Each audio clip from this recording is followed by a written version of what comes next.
8 teams, 10 weeks, 27 matches. The Setanta Sports Cup 2006. There's a massive prize fund of €350,000. But it's not all about the money, it's about the glory. Just ask Linfield. Linfield are the Setanta Cup champions 2005.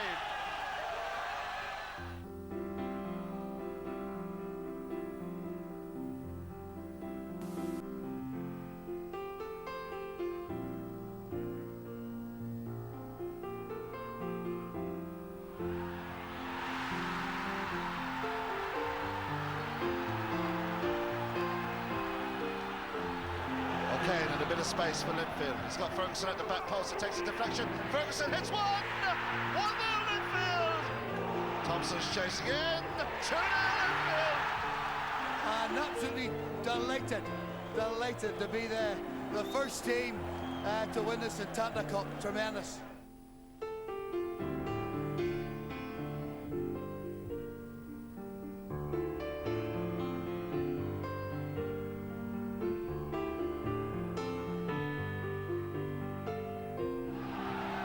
I think for football to thrive, you need rivalry.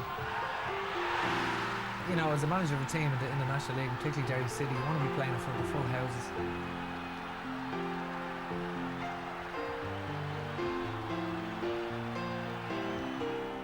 And you know that this year with Derry, Linfield, Derry Glentoran, that there's going to be full houses, away support at all the games, and rivalry, and that's what you want.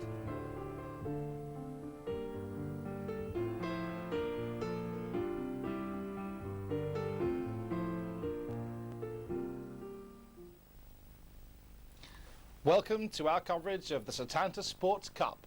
Last year, the competition caught the imagination of clubs north and south of the border. And this year, we've made it bigger and better. Tonight, all 8 teams kick off their campaign, but we focus on the historic match taking place at Windsor Park between Linfield and Derry City. I'm joined in studio by Longford Town manager Alan Matthews and Felix Healy, who was a championship winner both as a player and a manager with Derry City. Alan, if I can start with you. Last year, you were in the competition, you played in the first game.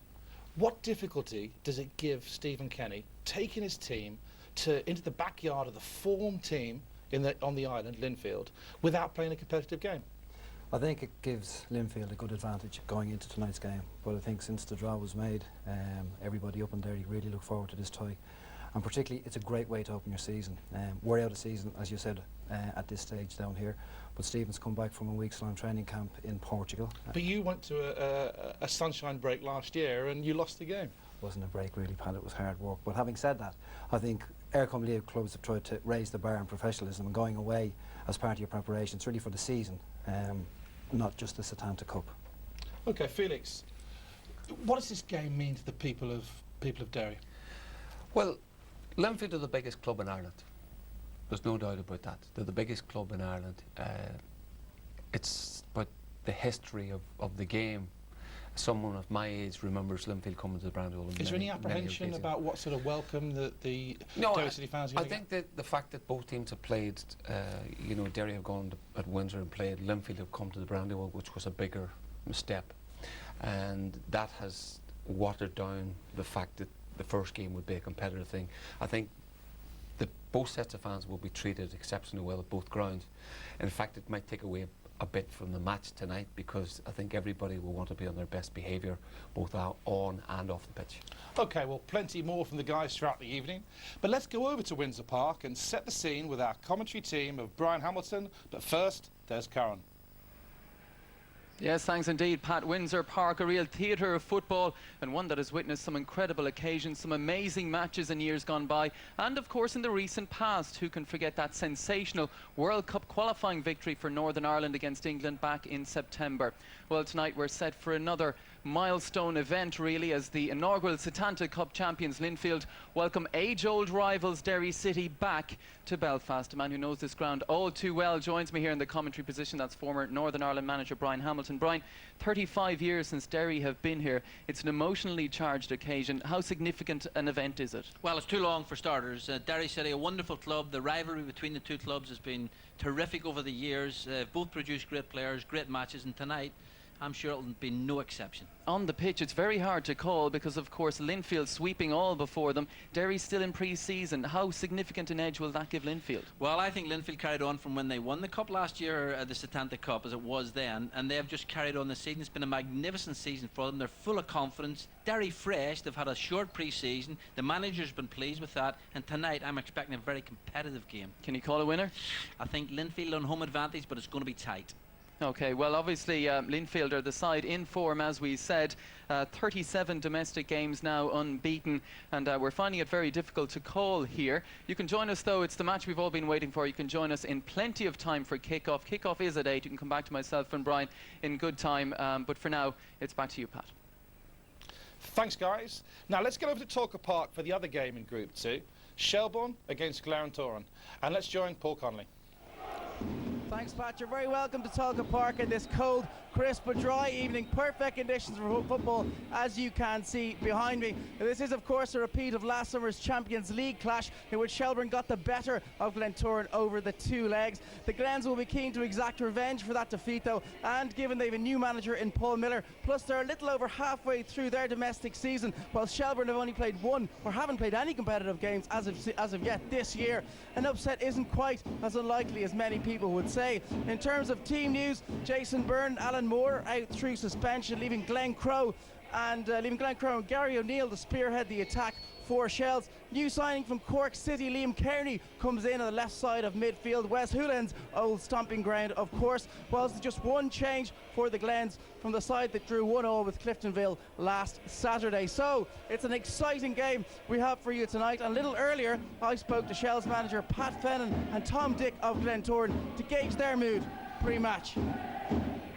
Losing finalists, obviously enough in last year's competition. How keen are you to make amends for that? Yeah, we're keen enough. Obviously, we didn't perform on the day, and Linfield deservedly beat us. But we're lucky enough to get to the final, I think, in the end. And anyway, so it's gone. It's out of the way. You know, it's a new season. We got some new players in, so we're looking forward again getting into the tournament. We got in a great group, fantastic games to look forward to, and all the players and the staff are all looking forward to. I think between although we do have played a lot of football, but still aren't a full-time operation like Shelbourne. So one might outweigh the other. We're just looking forward to try and pit our wits against Shelbourne. We came down here last year, we got a bit of a tanking, and we hope it's not going to happen this year again. Well, that's it. Things are shaping up at Talca Park, and if the pre-match music is anything to go by, it's going to be a cracker. Back to you, Pat. Thanks, Paul. So that's Group 2. Now, what about Group 1? Well, Aircom League champions Cork City are away to Portadown, while FAI Cup winners Drogheda United open up with a home game against Dungannon Swifts. First to Shamrock Park and our reporter, Nigel Ringland. Yes, thanks, Pat, and welcome to a bitterly cold Shamrock Park this evening. But there's an eager air of anticipation as the second season of the Setanta Sports Cup is about to get underway. Everybody here is excited, and that includes both managers. Number 18, Alan Taggart. The Setanta Sports Cup, bigger, brighter, better than ever. How are you guys at Cork City feeling about this year's competition? Well, if it's half as good as last season's competition, it'll be a great success. The beauty of it for us is that it's a great preparation for our Aircom League season. But the reality is that it's a competition of note, and you want to do as well as you possibly can, and you're also going to have the expectation that you can win it. And that's the reason we're here in Portadown this evening, to kick it off in the right fashion.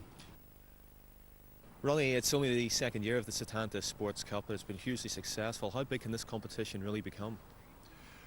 Well, I think obviously it's been expanded from last season. I don't see any reason why next season's competition can't be expanded even further to include more teams north and south. I feel it's been a tremendous success. It's been certainly a shot in the arm for Irish League clubs, and I think everyone that's not in it this last 2 seasons have been really jealous of the clubs that are competing.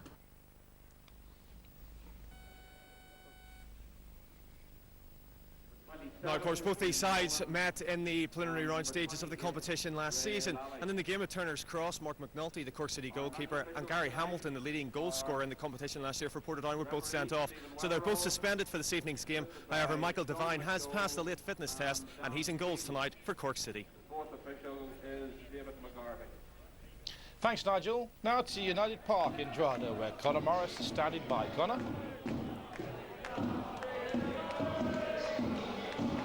between two sides, of course, making their debut in this competition. Neither side played last year. They're really looking forward to getting their teeth into this competition this year.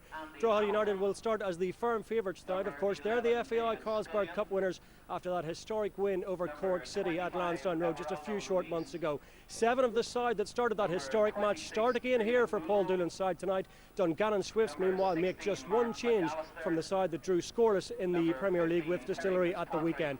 Both managers absolutely desperate to get off to a winning start tonight, and a short time ago I got both their thoughts. Okay, Paul, a massive night for the club. You've qualified for the Setanta Cup. This is the first game. It's important to get off to a great start, and with home advantage over Dungannon Swift, you'll be looking for a win. Well, it's like anything, Conor. You know, I've always said, whether you're league games or whatever, if you're at home, you have to try and win. We're at home this evening. We're looking forward to the game. I think last season when we qualified, everybody's waiting in anticipation, and so it's here now. So we're looking forward to it, and hopefully, as I say tonight, that we get out and get a win because we're at home. I mean, we're down here. We're playing the FAI Cup champions. We have Cork to face, who are the league champions, and we've Portadown, who are the Irish Cup champions. I think this is the group of death. I don't believe that the other group is a more difficult group. I think this is the more difficult group, and that the winners of the competition will come out of this group. So, Pat, there you have the thoughts of both managers ahead of this game at United Park. A cold night, as I say. The pitch, though, absolutely immaculate. Let's hope we have a football match to match that. Back to you in the studio. Well, it's always interesting to hear the views of the managers, but at Tolka Park, the scene of Glentoran's humiliation against Shelbourne in the Champions League, the manager Glentoran is not there. What do you make of that, Alan?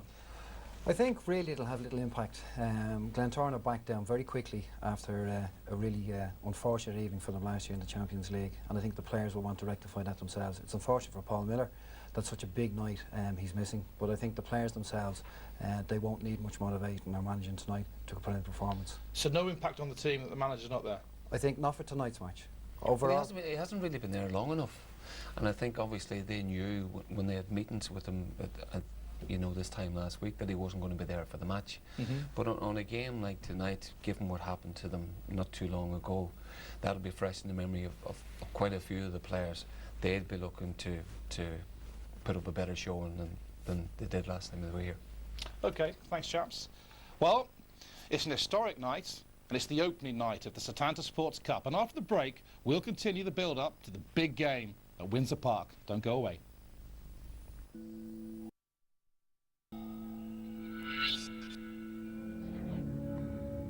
Umbro, proud sponsors of the Setanta Sports Cup. Welcome back. These are the next 2 live Setanta Sports Cup games that we have coming up for you. This day week it's Cork City at home to Drogheda United. And then the following day, Derry City and Shelbourne meet at the Brandywell.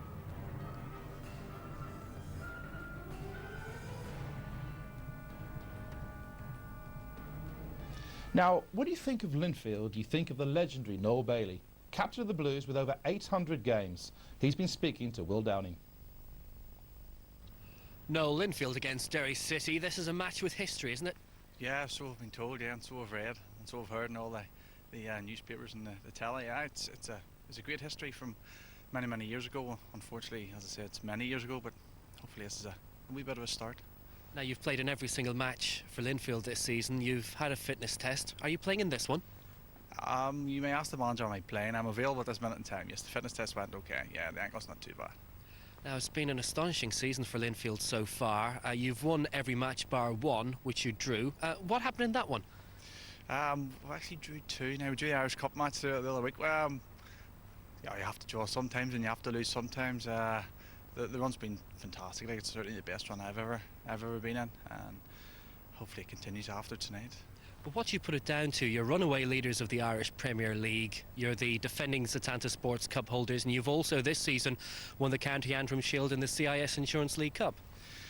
Well, losing the league last year was a massive blow for us, but then a massive incentive to win the Setanta Cup. I mean, we couldn't have asked for probably a better end of the season than winning the Setanta, and it's just carried on from there. We got 3 or 4 weeks of a break, straight back into it again, straight back into the friendlies, and it didn't take long to get Europe out of the road as well. So it's just one of those things that's happened, and I say the kickstart was certainly the Setanta winning that was fantastic. So they're the views of Mr. Linfield, Noel Bailey. He looks like a teddy bear there, but I can assure you he's as tough as nails. Now, what about Derry City? Peter Hutton's their captain, and he's been talking to Will. Peter, you were chasing the treble last season, ended up with the League Cup. Got over the disappointment of just missing out in the league just yet? Yeah, it's been well going since we got back to training. The boys came back with renewed vigour for the start of the season, and starting off with tonight now, we're looking forward to getting the season underway.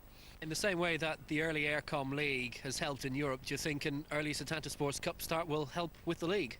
I think it will, given the fact that we've only played so few pre-season friendlies, and this is our first competitive game as such, so it'll stand us in good stead for the rest of the domestic season.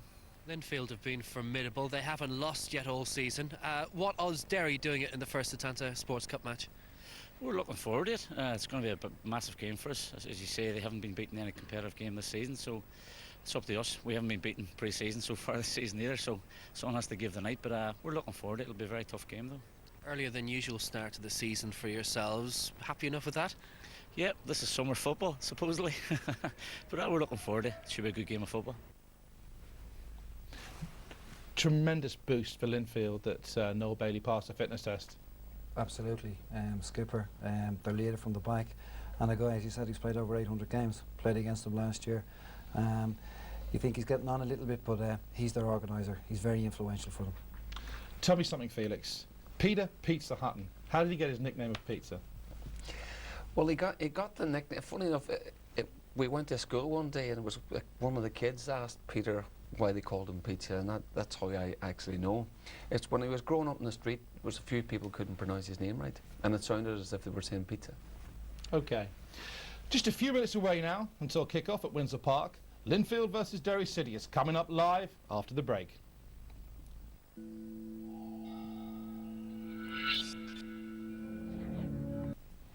Welcome back. Very, very close to the kick-off now, and we're going to talk to the lads here. Big game. Forget the politics, forget the history. Give us a prediction, Alan. I'd really have to fancy Linfield. Why? They're in season. The last team to beat them was Longford Town, surprisingly enough, in the Setanta Sports Cup. And I think they're in the habit of winning matches. It's come a little bit early for Derry, notwithstanding that they will give a good account of themselves. But I just think Linfield, with Glenn Ferguson and Peter Thompson scoring 75 goals this year already between them, will just have a bit too much for them. Do you agree with that, Felix? I think that when you've won so many matches at Linfield, have won the confidence, the belief in the dressing room. Derry, it's their first game since their non-performance in Cork. I think Peter Hutton's going to be vital. Eddie McCallion's playing left back, Kevin Deary right back, Oman's playing centre back. He's not fit. He didn't train all of last week. Peter Hutton's going to be a massive player for Derry tonight against the two best front men, the best partnership. What's the prediction? I think Linfield, it's a big pitch. I think it's a wee bit early for Derry, and I think Linfield might just squeeze it. Well, listen, you're both going for Linfield. I'm going to have to go. I'll go for a draw.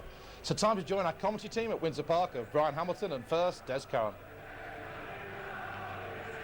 Thanks indeed, Pat. Well, when Derry qualified for this competition towards the end of last year, this fixture, of course, was a live possibility. It was confirmed at the draw for the group stages, and tonight it, of course, becomes reality. The atmosphere here is fantastic. So much has been said and written, of course, since the draw about the days of old, of days 35 years ago and more, when these two clubs met in troubled times. Times when, sadly, the football seemed almost incidental. But a decision, of course, by both to play a friendly at the Brandywell a year ago was a real step forward. And since then, both Linfield and Derry have been striding towards better times and a better relationship. Tonight, the belief is there that a new era lies ahead. Well, what a big night for both clubs. Derry have travelled with big numbers. Of course, Linfield well supported. What a season it's been for them so far. 37 domestic league and cup games unbeaten. Their last defeat was in the second round of a UEFA Cup second round qualifier against Halmstad back on August 25th. The 45-time Irish League winners. And of course, up against them, Derry City, a side that really might feel they've something to prove this season, after last season was one where they really, in many quarters, were seen to have outdone themselves. Expected to struggle, but finished second in the league, won the Aircom League Cup against UCD and lost in the semi-finals of the FAI Cup to a last-minute penalty against Cork City at Turner's Cross. Wonderful atmosphere, let's soak it up.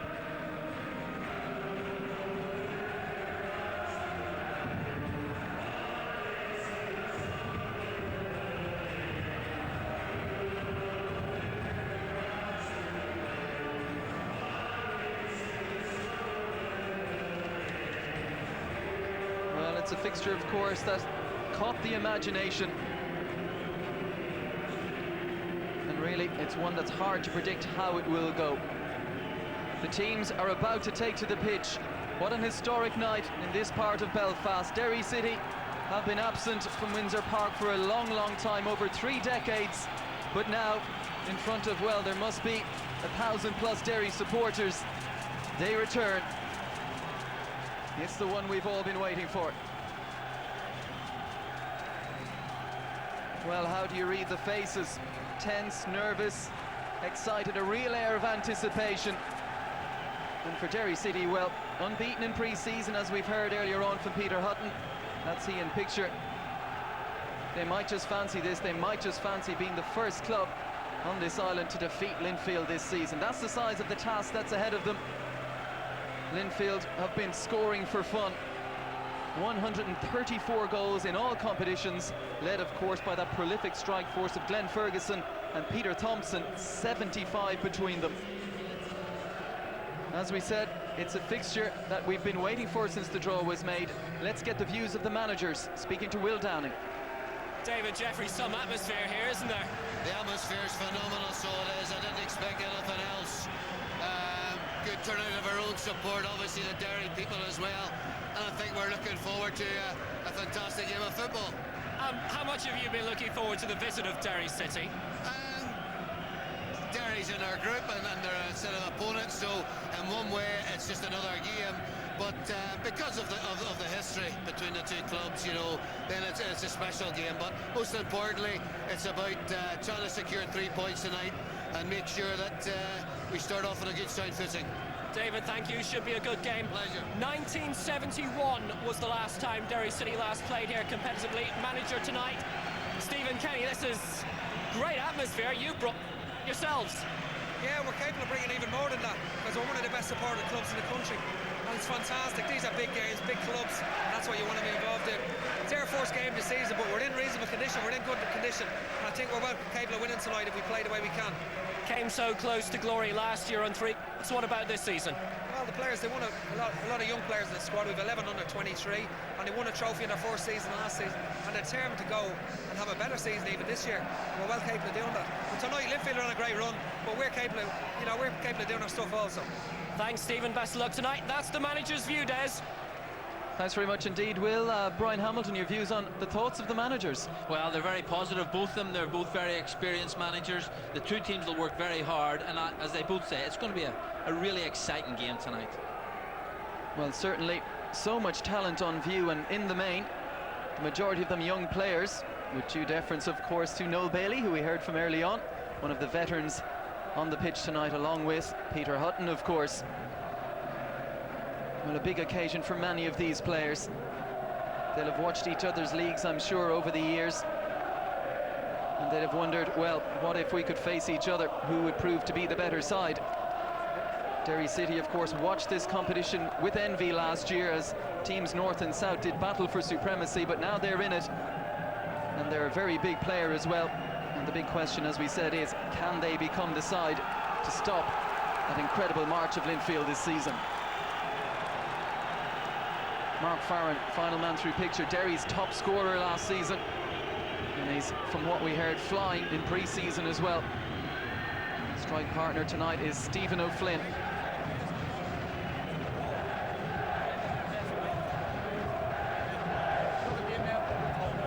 Peter Hutton and Noel Bailey as we await the toss of the coin.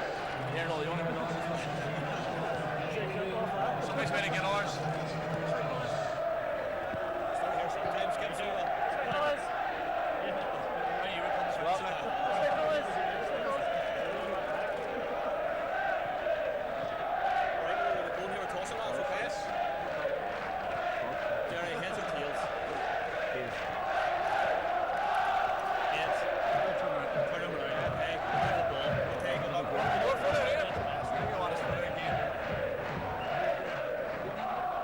Okay, let's take a look at the teams for our big match tonight then. And firstly, Linfield, injury concerns regarding the skipper Noel Bailey have abated. His ankle knock has clearly cleared sufficiently to see him start, and a strong midfield as well. And up front, Brian, it's the big two, Thompson and Ferguson. Well, Linfield will go for a 4-4-2. As you say, Thompson and Ferguson have been fantastic form. The energy of Galt, the passing ability of McAreevy, the dependability of Manus at the back. Well, Stephen Kenny would have spent the week wondering if he would have a central defensive partnership. Clive Delaney and Mark McChrystal miss out through injury. Ken O'Man does make it despite an Achilles problem. He'll start alongside Peter Hutton, and a big onus on those two. Yes, there's an injury problem for the manager, Stephen Kenny, and he has got Peter Hutton, who will depend on. Farron up front, O'Flynn, they should be exciting. Yes, indeed. Farron and O'Flynn get the nod then. Those are the 2 from 4 that Stephen Kenny has gone with. And so the 2 in reserve, Kevin McHugh, the other new signing, along with Ken O'Man, and Gary Beckett, who was a slight injury concern ahead of this one. Adrian McCourt of Bangor is our referee. Big night for him as well, let's not forget that. But we're almost ready to go at Windsor Park.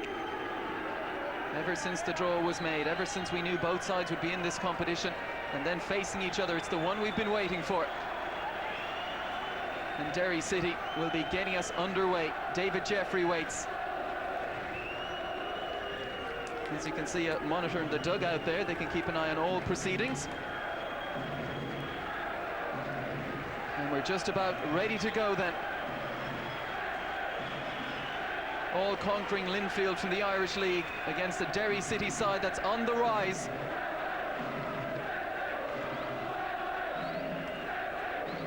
Final checks from referee McCourt.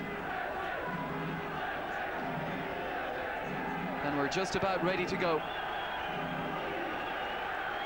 Opening night then of the 2006 Setanta Sports Cup. Live from Windsor Park, Linfield against Derry. Now the action is underway, and straight away Pat McCourt signalling Derry's attacking intent. Now McCallion operating at left back. Stephen O'Flynn, strong challenge from William Murphy. Mounsey, Killian Brennan won it back, and a strong challenge from Mounsey. And Brennan wins his side a free kick. And it will be interesting, of course, Brian, to see the fitness levels of the Derry City side. Unbeaten in pre-season, and Stephen Kenny saying quite happy with what they've done. Well, I spoke with him before the game. He said he's had a short pre-season, but a good one. Now the free kick is going to be left. Barry Malloy is there, Killian Brennan as well. Ken O'Man is just wondering, should he wander forward for this? No, he stays. That will be Barry Malloy. They tried a short one, and Linfield were alive to that.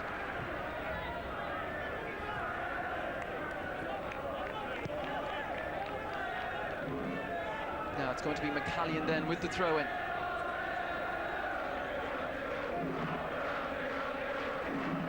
Brennan peels away inside, and he's stolen a yard here. Noel Bailey to clear. First touch for Ferguson. Stephen O'Flynn slowly back from an offside position. Well, Derry City have started off very brightly. They have taken the game to Linfield. Both teams, as we thought, are starting with 4-4-2, so it'll be interesting to see where the main competition is. The middle of the park is key. And it certainly is Galt and McAreevy against Martin and Malloy. Good win in the air from Brennan. McCourt coming onto this. Malloy to send it forward. Away by Murphy. Now here comes McCourt. Farron, and McCourt could be in here. And Kieran Martin was joining in from midfield as he does so well. And Linfield having to be alert to the danger. Well, it's fantastic play, and this is where he's so good from the middle of the park. The layoff is almost there. It's a good challenge, but Derry have been the brightest for the start. And Derry, a side that impressed so much last season. Fluid attacking play. Got the reward with the Aircom League Cup. Felt perhaps they may have had more. First corner of the game.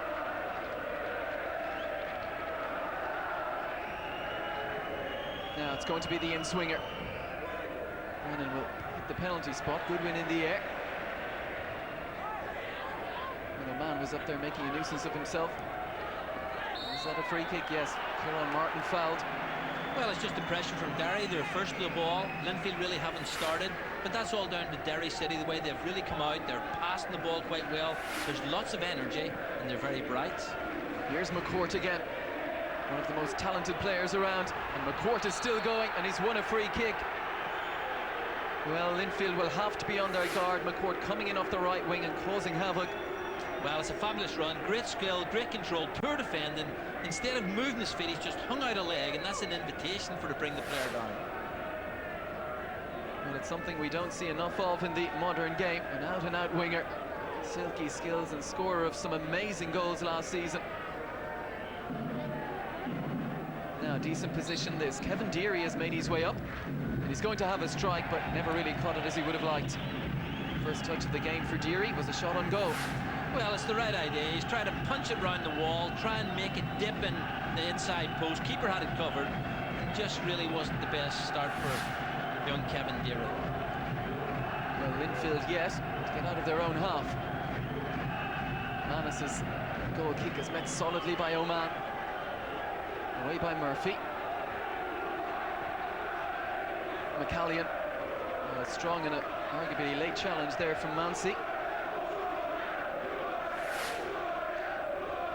Well, it is a challenge. He's actually pulled out, but McCallion's a brave little fella. I know him very well, and he is very, very brave in that position. Bailey had to be alert there, and it might fall. Kieran Martin once again getting forward from midfield.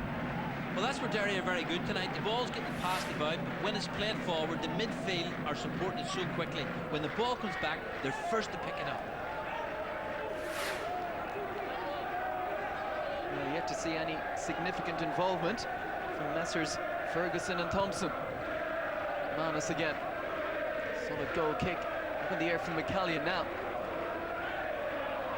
And Derry just losing out in the form of Thompson. An early touch for David Ford, quickly closed down by Ferguson. Well, Len Ferguson's been a very important player for Linfield over many years, scored many important goals, and you can see why. He plays at a high energy. Well, a great personal duel between Ferguson and Thompson this season, split by just a single goal. Ferguson has 38 after their 3-2 win against Ballymena at the weekend. Thompson 37. McCourt again weaving in from the right-hand side. That's looking for Farron. Bailey's hoping that will run. Once again, it was Kieran Martin closing quickly. He's practically playing as a centre forward. Well, Alan Manus, the goalkeeper, was definitely wrong there. He should be given good information to Noel Bailey. Bailey was holding on, trying to see what was going to happen. In the end, he just kicked the ball clear. Good start then from Derry City. O'Flynn. Can he get his cross in here? He stands one up beautifully. Well held. Farron was looking to profit there. Manus spilled, but he held on well. Oh, that's come off Oman and Hutton had to cover well, bail out his central defensive partner. Well, you spoke about Thompson and Ferguson. They need support, they need the supply of ball. At the moment, the midfield from Linfield are not getting the ball down and passing. Irvin. And once more. Solid challenge going in from Killian Brennan. Here's O'Flynn again. Murphy very close to him. No free kick given.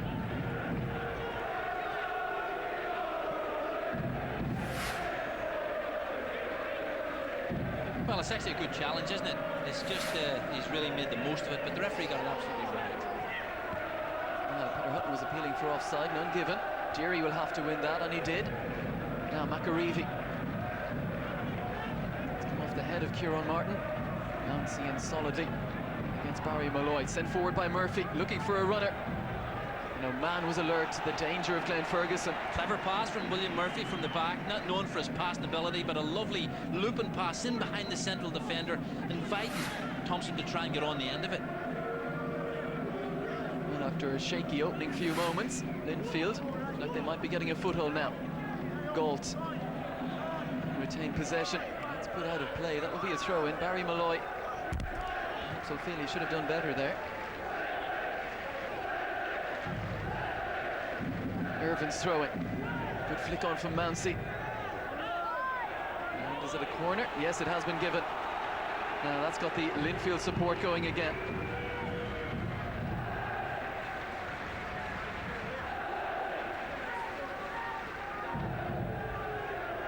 Certainly men to aim for here. Good movement in the box. Paul McAreevy to deliver. Met by Stephen O'Flynn, the greatest of corner kicks. McAreevy.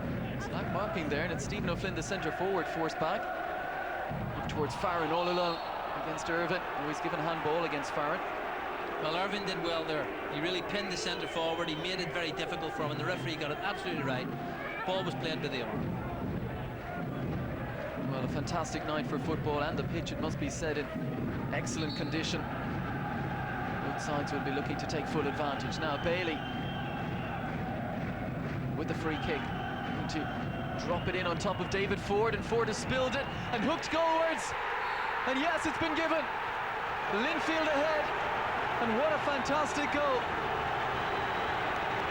Well, David Ford won't react well to that. Well, was he fouled?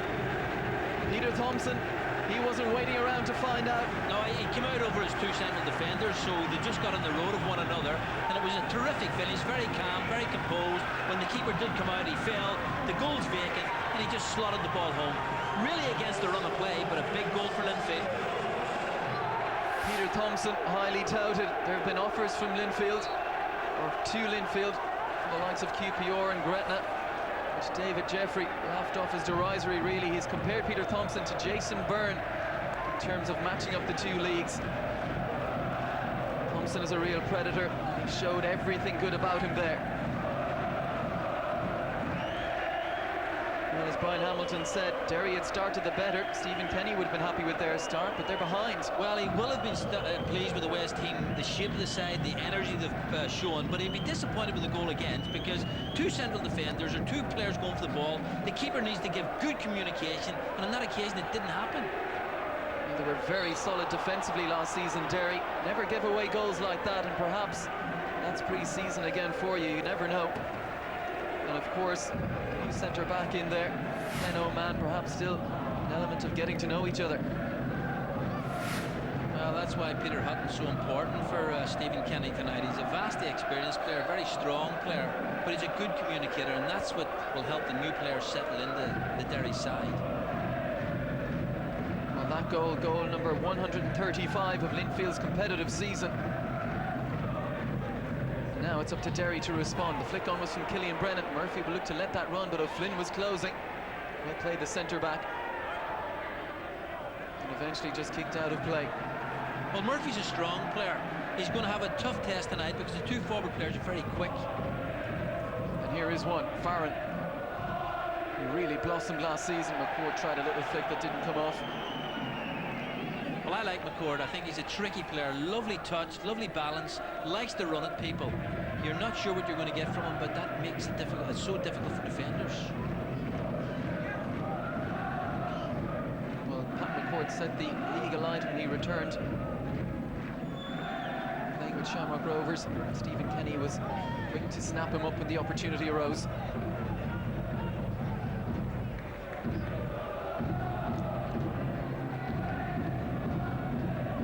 Irvin's throw-in. Seeking out Thompson, who looked to be manhandled. Mounsey, though, plays on. Seeking to release Thompson. Now McAreevy.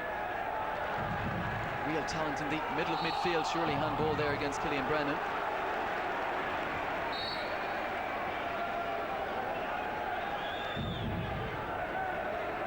Now McAreevy will take the free kick. And it was from an almost identical position that Linfield took the lead. This time it's not dropped in on top of David Ford. Ford is out quickly to collect the loose ball. There's a man down for Derry. Could be Kevin Deary. Well, I think on that occasion it was William Murphy had come up from the back and he was involved in the challenge. Purely accidental, but what he did, Murphy, he won the ball and the blue shirts didn't respond. Red and white, they were right round it and they cleared the ball. Well, Deary has stayed down. Got the nod at right back tonight with McCallion moving to the left in place of Sean Hargan.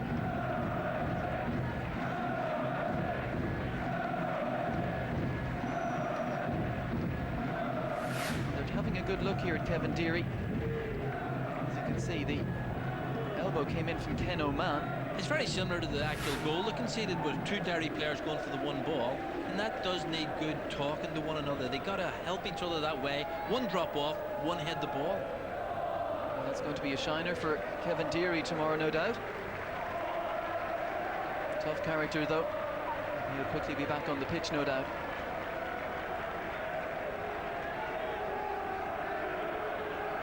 a real lively start to the game. We've had the opening goal. Now Linfield sportingly giving it back to David Ford.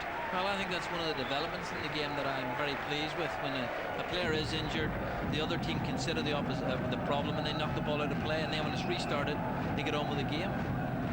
O'Flynn beaten in the air by a towering header from Murphy. That's sent forward immediately, looking for the pace of Thompson. The header from Deary just carrying enough weight to bring it back to Ford. Deary seeking out O'Flynn. Well read by Pat McShane. There's Thompson again. Well, he's a real all-action figure, isn't he? And a great foil for Ferguson. Different types of players. Well, they work very hard, and this is where Derry are going to have to be a little bit concerned. The back four are playing very square. They're playing quite high up, and Peter Thompson has a lot of pace. Good header into the danger area from Mancy. Galt will look to get onto it. Done well, though, by Barry Malloy. Sent back in by McShane. It wasn't a bad ball, but the Derry defenders had stepped out, and as a result, the Linfield strike force had to follow.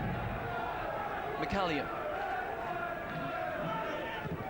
seeking that ball over the top at the other end. Bailey's watched it all the way and wins the header. Martin onto it. It will come from McCallion once more. First touch, a poor one. Nancy wins it back. Linfield looking to play their way out of a very tight corner. Eventually it comes from Martin. Now O'Flynn. That's two men in the box. If he can engineer across from here, well, he's done the next best thing. He wins his side of corner. He's done well. He was, they were doubling up on him and making life very difficult for him. They kept him on his left foot, which is his strongest. And as you say, he got the second best thing, which is a corner kick. Keeps the pressure on Linfield. Now McCourt will take the corner kick.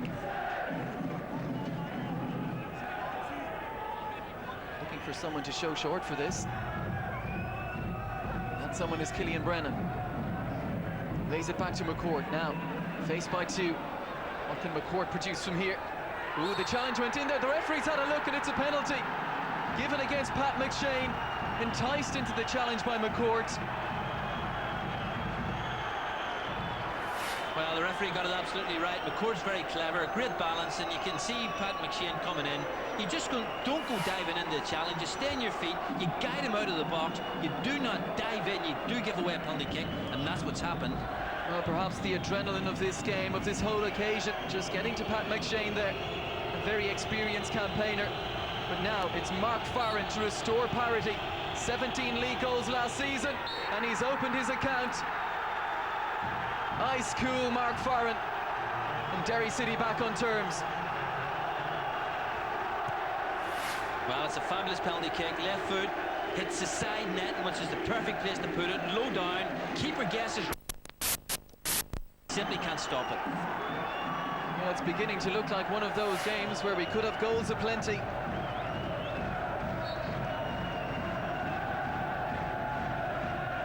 Linfield's lead lasting, well, a mere 8-9 minutes. Here goes O'Flynn, and the keeper's off his line. Still O'Flynn, turning inside.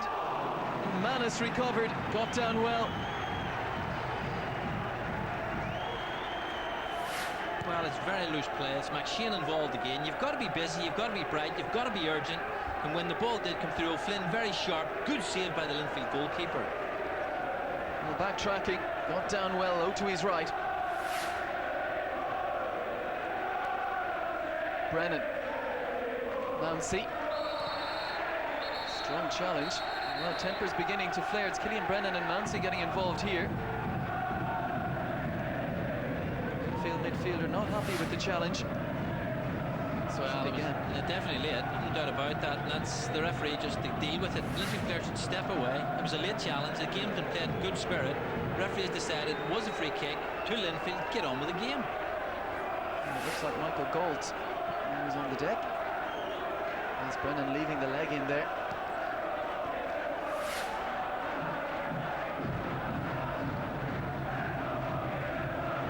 Galt, another of the very talented youngsters, Northern Ireland under-21 international. Well, he can't be too badly hurt. He's having a laugh and a joke with Noel Bailey there. Well, he's an important player, and he has developed over the last 2 or 3 seasons. Unbelievable energy, works from box to box, really a modern-day midfield player. And along with McAreevy, a really talented midfield duo for David Jeffrey.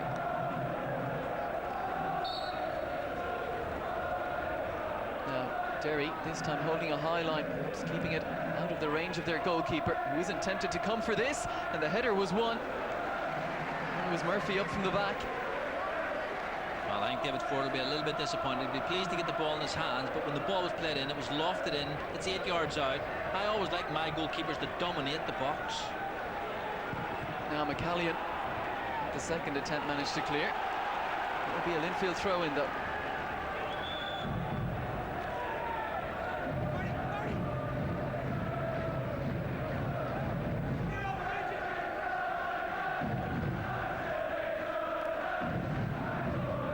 Comes off the head of Barry Malloy, sent back into the danger area by Ferguson. Claimed by David Ford. I think that's one of the problems for Linfield. They really haven't put in quality service into the box. Ferguson, the man you expect to be on the end of it, no blue shirt in the box. Now that's going to run out of play on the far side.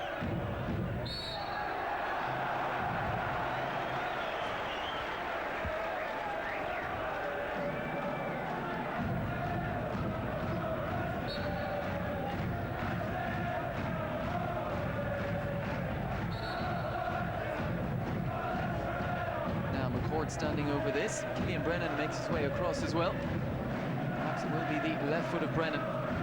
Oman jogging up from the back.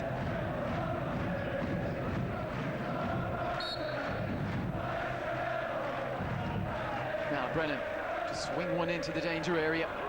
Manus has come for this. There's a lot of traffic there, and they might be made to pay, and perhaps they should have been. Ken Oman, a great chance.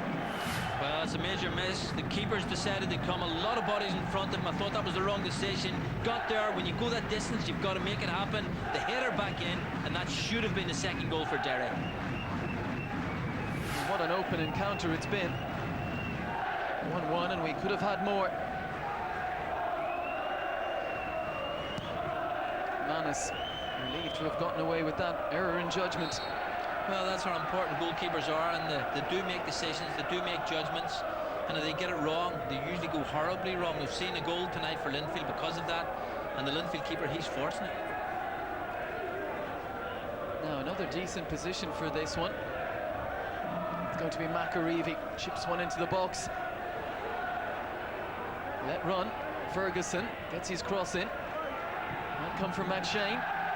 He's looking to atone for his error with a precise cross, couldn't produce it though. Well, Ferguson's busy and bright like that. Murphy's the big header, comes up from the back. He sometimes wins it, he sometimes doesn't, but the important thing is to get round after that. McShane was the player, and he should have put in a better cross. Harry Malloy gingerly off the deck. Just to let you know what's coming up this night week, Monday, February 27th, we're at Turner's Cross for live coverage of Cork City against Drogheda United. March 6th, back in Cork again for their tie against Dungannon Swifts. Now, and for full details to subscribe, in the Republic of Ireland, text SS Live Setanta Sports Cup to 53539. And if you're in Northern Ireland, text info Live Setanta Sports Cup to 81108. Well, if tonight's opening game here at Windsor Park is anything to go by, I'm sure many of you will be interested in seeing much more of this competition. Away by Mancy. Ferguson, surely a shove in the back there. Kevin Deary got his body there first.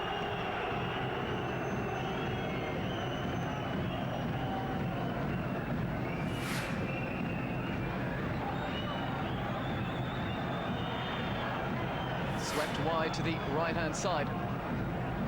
Deary taking up his more accustomed position. Interception by McShane. He seeks out Thompson. Lovely first-time ball inside.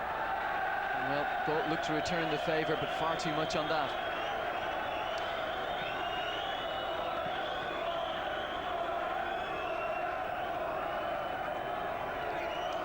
Well, I think Stephen Kennedy will be very pleased with his team, the way they've started this first game in the Setanta Sports Cup. They've good shape, they've played with high energy, and you wouldn't just believe that they've only had a short pre-season. Farron might fancy a run here. Really had the ball a little less weight on it. Might have had Bailey in trouble there. Boomed long down the field by Manus. Man in solidly against Ferguson. Now Clive Delaney, as we mentioned earlier tonight. And the man is a solid physical presence. Pops up with the odd goal as well. Ferguson's layoff. Gault has it. Brennan. Foul by Mounsey. I think it's David Jeffries be a little bit disappointed with his team so far, because basically they haven't got the ball down to pass and play. But I think you must pay tribute to Derry City. They've played at a really high tempo, high energy, and really disturbed Linfield, haven't allowed them to get their game plan going. Well, just 5 league defeats for Derry City last season. Went all the way, of course, to the wire to that title showdown in Turner's Cross, which they lost against Cork City.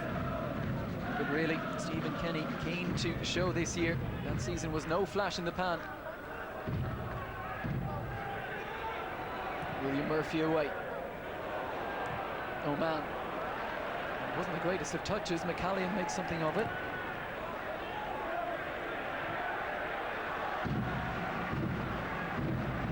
Deary. Solid challenge going in. And now a chance for a run for Thompson. Ferguson is the only man up in support. Still Thompson goes. The referee's happy with that challenge.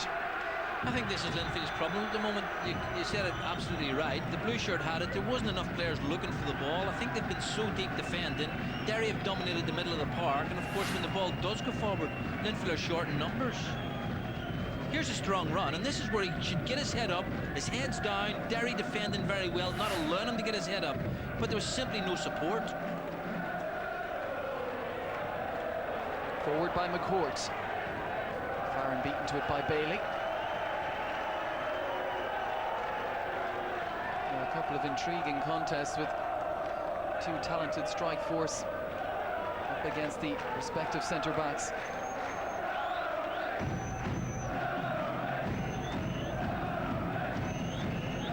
Deary surveying his options. Went for Malloy, who hooked one forward. Sent back by McShane. It's Oman's header. Little nudge in the back from Stephen O'Flynn.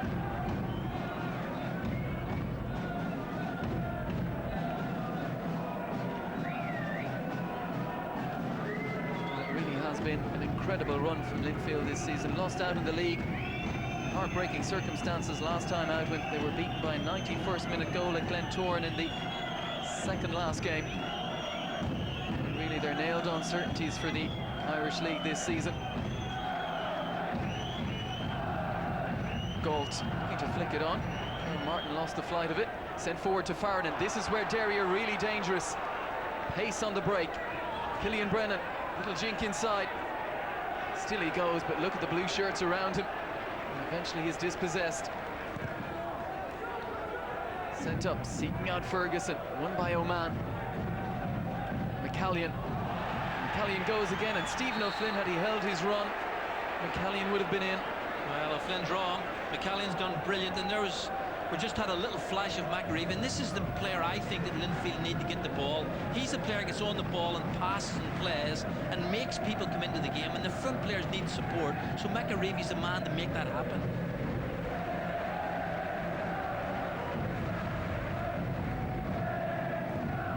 Manus. Once again, Ferguson is the obvious target, and he won it as well. Owen Kearney coming in around the back, though, couldn't link up. Derry City throw in deep inside their own half. And both sides settling into it now after the 2 early goals. Deary. O'Flynn lay off on the chest for McCourt, and Farron peels away here. 2 speedsters. Farron against Irvine. And Irvine did well, held Farron up. Brennan arriving in support. Bailey threw himself at that, it's still not cleared. Eventually it comes off Killian Brennan. I think the referee, has he given a free? May have done. A little nudge by Brennan. That's simply terrific play from Derry City. Fast in the break, they get the ball wide, that's the free kick, that's the throw in. Referee's got it absolutely right, but before that, Derry were defending, they got the ball forward, the quick break, but it's a support play. That's making a difference for Derry City at the moment.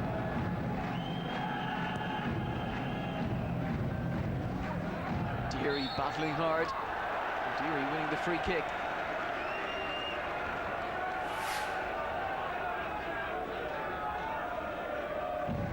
Ferguson, not out-muscled very often. Farron's on the chase again here. Bailey never too far away. Kept his composure very, very man for Linfield. McCourt, Farron, O'Flynn. Kieran Martin's making another one of those runs from midfield. Well, had anyone gambled to get up in support, they may have gotten the end of that. Ferguson and Oman tangling. The referee again happy to wave it on, much to the annoyance of the Linfield supporters. That's over the top for Peter Thompson. Hutton standing off. Hutton eventually makes the challenge, and it's gone for a goal kick. Well, the official got it right. Again, it's the way Linfield have been playing tonight. It's been very much route one, trying to get in behind the Derry backline for Thompson's pace. On that occasion, it was good skill. He got there, good defending, try and stay on your feet, and then the Derry man simply got lucky. Well, approaching a half an hour played, David Jeffrey cuts an animated figure on the sideline.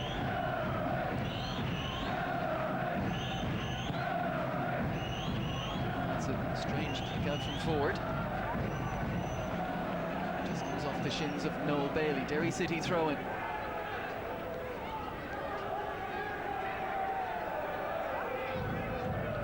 McCallion seeking out Brennan, who's good in the air. Flynn looking to link up again, and now the run is made again by Martin, and Farron just couldn't find him. Bailey did well there. Came in, very clever, very experienced player, Noel Bailey, and he had to keep his eye on that ball.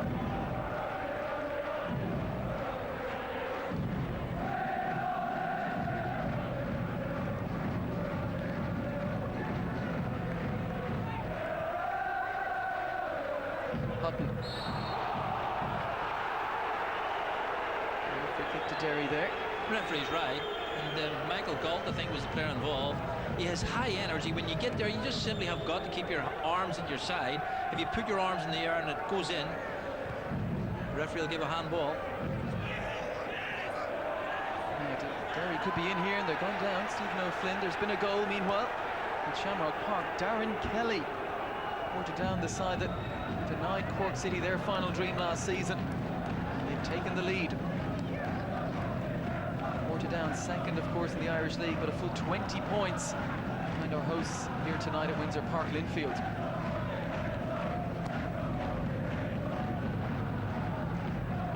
Oman again wins a good header. Here's McCourt, who hasn't been in it really after a bright opening.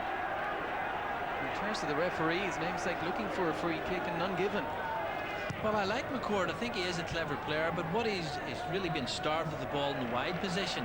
He seems to be coming in, and in the last 15 minutes has really been out of the game. And Shane straight at Deary, looking for Farron. McCourt.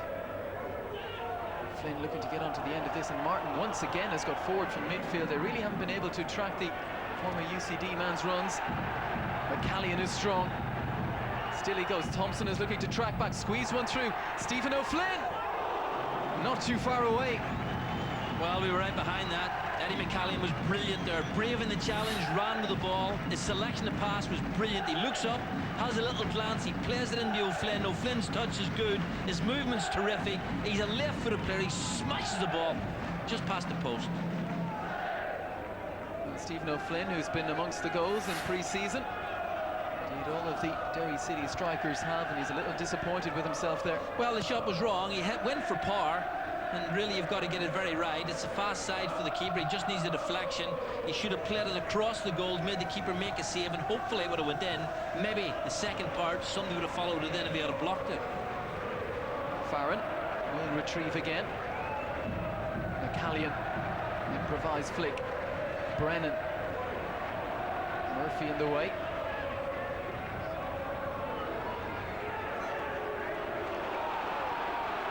Mountsy's made a good run here. Picked out by Thompson. Kenny Supply's gone back post, and well, Warren Kearney had gambled front post. But the problem is there's nobody in the box. The ball from Thompson was played there. Mounsey made the run. He had to delay his cross, and he was waiting for Kearney to get in. It just didn't happen. The Linfield players, they need to support it quicker, and they need to get into the box. We've had a goal at United Park in Drogheda, and it's Mark Leach, a man with a real goal-scoring pedigree. He's put them one up against Dungannon.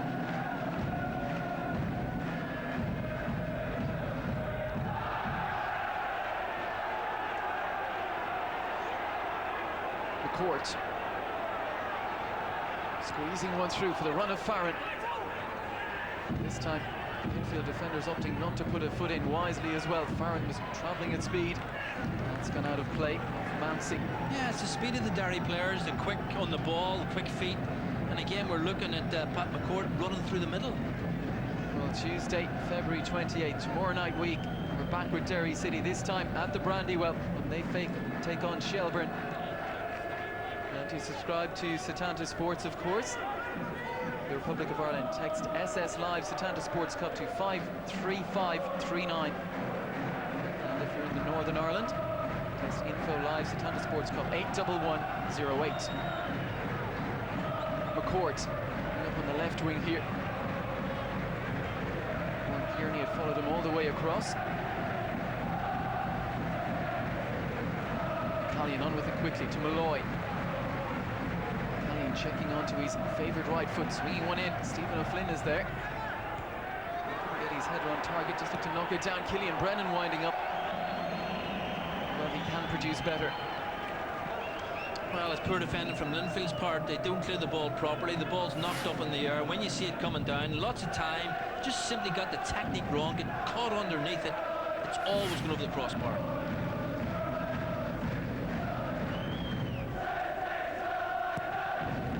Still 1-1 here at Windsor Park.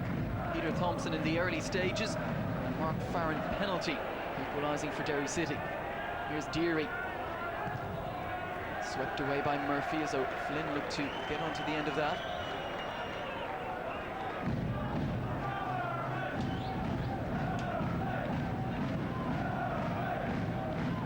Ford. And once again, not for the first time, he hasn't quite managed to connect properly with his kick out. Derry do have it back though. Brennan.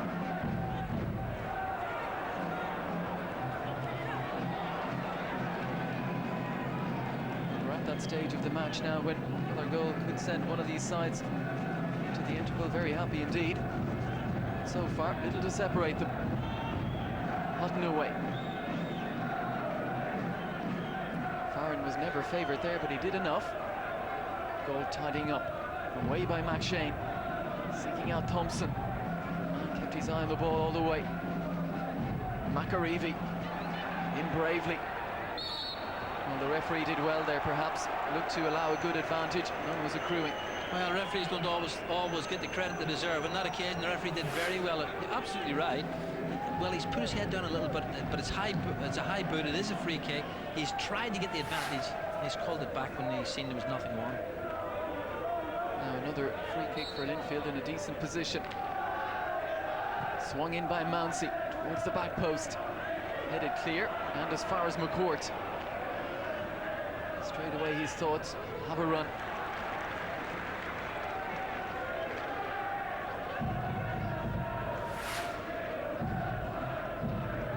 Well, it's just an early challenge, isn't it? And Linfield have been very good at that, but Derry really have been quite clever on the ball, and this man especially.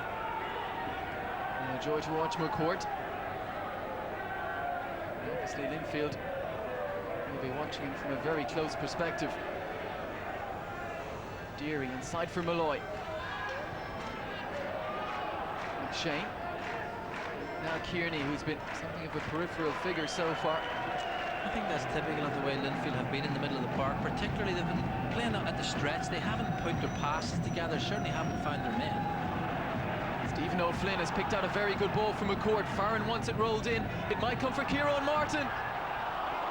Well, Manus was down quickly. Martin wasn't too far away. Slightly heavy touch. Touch let him down. Terrific ball in, and this man, well, this is a pass in, and this is where he just simply got it wrong. Keeper does well, Alan Manus. Off his line very quickly, made a good save. It's Kieran Martin's trademark. Run from midfield, and quite often he provides the finish. McAreevy's been robbed here. Barry Malloy not happy that a free has been given.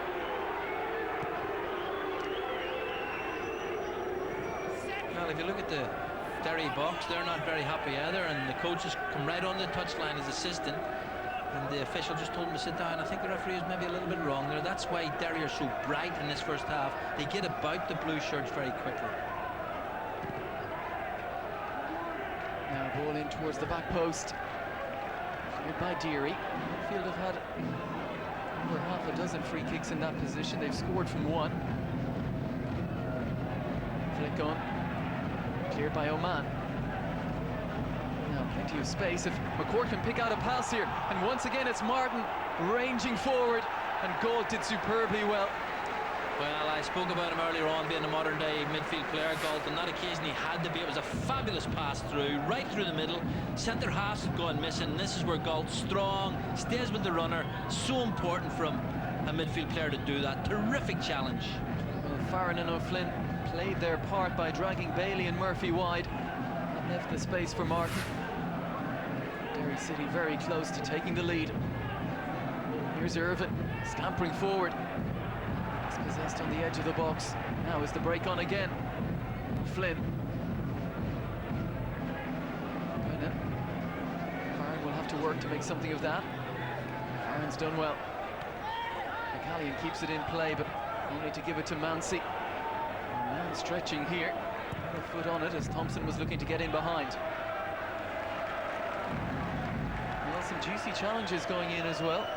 Other side holding back. Well, we've had a lot of set pieces for Linfield. This is the goal, and this is where they got very lucky, but a mistake by David Ford. But they've had a lot of set pieces and really haven't made anything happen after that. Good penalty as well by Mark Farron. There's the reaction on the Derry City bench.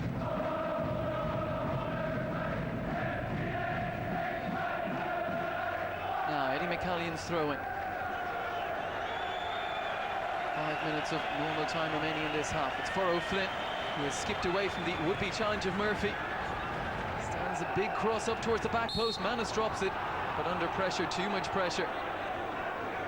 Kieran Martin again finding himself in the box. Well, referees are inclined to go with goalkeepers. I think the challenge is there. You can see the arm on top of the goalkeeper, and I think on that occasion the referee got it absolutely spot on. But the front two, Farron and O'Flynn, are really lively and giving Noel Bailey and William Murphy a very difficult evening.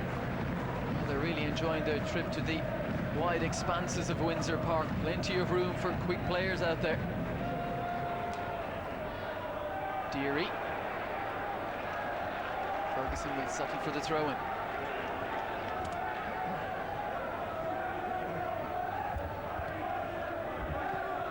Down the line from McShane. Galt is the man in possession.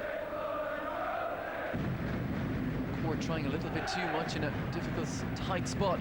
McAreevy, first time ball into Ferguson. Peter Hutton was alive to the danger. McShane and Bailey between them. Will look to clear for Linfield. And Farron did well again, putting enough pressure on. Bailey not happy there was no run made further up the field. Well, I'm afraid it's typical of the first half for Linfield tonight, and very, very evident from Derry City how busy and bright they are. They have simply not allowed Linfield to get the ball down to pass and play, and that's why Bailey's getting frustrated. There's just simply no one to pass the ball to. O'Flynn, just enough on that to find McCallion. McCourt. Turning this way and that and picking out another run from Kieran Martin. Martin looking to get his cross in. And once again, it's Noel Bailey using all his experience to get the block in. Yeah, but fabulous play from Derry City. The movement from the front two players is wonderful. It's a long midfield run from Martin. On that occasion, the ball from McCourt beautifully passed. Bailey does do well, gets across and makes the block. And Martin covers miles and miles per game. Must be a nightmare to track all those runs. Swung in once again. Manus comes for it, and is it cleared off the line? Well, a combination of McShane and eventually Kearney, but once again Manus came for a ball that he was never going to get to. Well, he's stretching, he can't see it. There's a lot of players around him. It's decision time. He's coming out, he's making the wrong decision, and Linfield working hard to keep that ball away. Derry City finishing the first half strongly. Killian Brennan with the corner kick. McCourt showing short for it. It's gone to McCourt. Faced by McAreevy and Irvin. That's going to be another corner. Well, McCourt not terrific, but what he does, he keeps the pressure on. He gives the Linfield people a problem. There's the ball off the line, and again you see the goalkeeper, he's really struggling to get to the cross. I think it was his own player actually put the ball in. Now another one to be dropped in on top perhaps of Alan Manus. And this time he gets a good fist on it. Thompson backtracking. He'll get a second bite at it. Martin made a challenge. And now it's McAreevy looking to lead the counter. McShane looking to switch it. Seeking out Ferguson. It's one of those that hasn't quite carried to the goalkeeper. And now Thompson's onto it quickly, faced by McCallion. And he's given a goal kick, the assistant referee, and Thompson again is furious with that.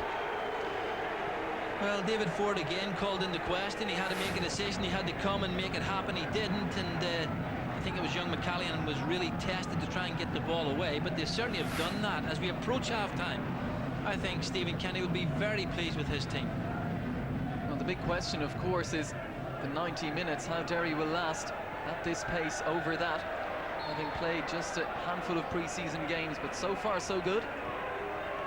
Well, Stephen Kenny will be watching his players very carefully, certainly not so much at the moment, but as we go into the second half, he'll want to see the energy, and if anybody's feeling a little bit tired, he'll pull them out. He's got substitutes sitting, and he wants to have a look at everybody. Yes, indeed, there's a lot of quality on the Derry City bench. We'll wait and see who he uses. Into the feet of Ferguson. Court. Kearney went in with the challenge. Malloy and Flynn. They're certainly reveling in the open spaces, Derry. Until it's given away, and given away cheaply by Kieran Martin, who's had a great game up to now. Sent forward towards Gold, who finds himself in an advanced position. Lays one back from Mounsey to cross. Thompson looking to make something of that. Well, he's on the deck. I don't think he was really looking for a penalty there. Martin. Irvin read it well. Referee allowing a good advantage. McAreevy. Straight at Ken Oman. Now Flynn is peeling away. Farron as well. It's the latter's knock on for the former, who helps it on again. Farron's run wasn't tracked. Does he have to go it alone? He squares it back for O'Flynn. Last gasp challenge. And once again, it's Noel Bailey. Well, fabulous play from Derry City. Great movement, great run. He's very clever. There's nothing in the box. He tries to pull it back. O'Flynn gets there. What a challenge from the Noel Bailey, the skipper. Not for the first time tonight either. Reads the game so well. Deary. It's a good shot on him. It's come off the shin of Bailey. They go out for a throw to Derry City in the corner. Strong finish from Stephen Kenny's side. Time almost up in the first half at Windsor Park. Referee has another look at his watch. Might be just about time for Derry City to fashion something here. Back to McCourt. And McCourt, well, perhaps caught in two minds there. Your thoughts on the first half, Brian? Well, I think it's equal in goals, but I think Derry City ahead in points. They've played really some snappy football. Terrific in the middle of the park. Great energy up front. I like them. Very lively, very bright. And they've been swarming all over the park and looking for the ball. Linfield have been playing at the stretch for me. They need to get the ball down to pass and play. And at the moment, I would imagine David Jeffrey would be pleased that his team are still in the game at 1-1. Half-time whistle sounded. An intriguing and very entertaining first half has ended. Linfield 1, Derry City 1. Join Pat Allen and Felix after the break for analysis of this one and highlights from the other games of the evening.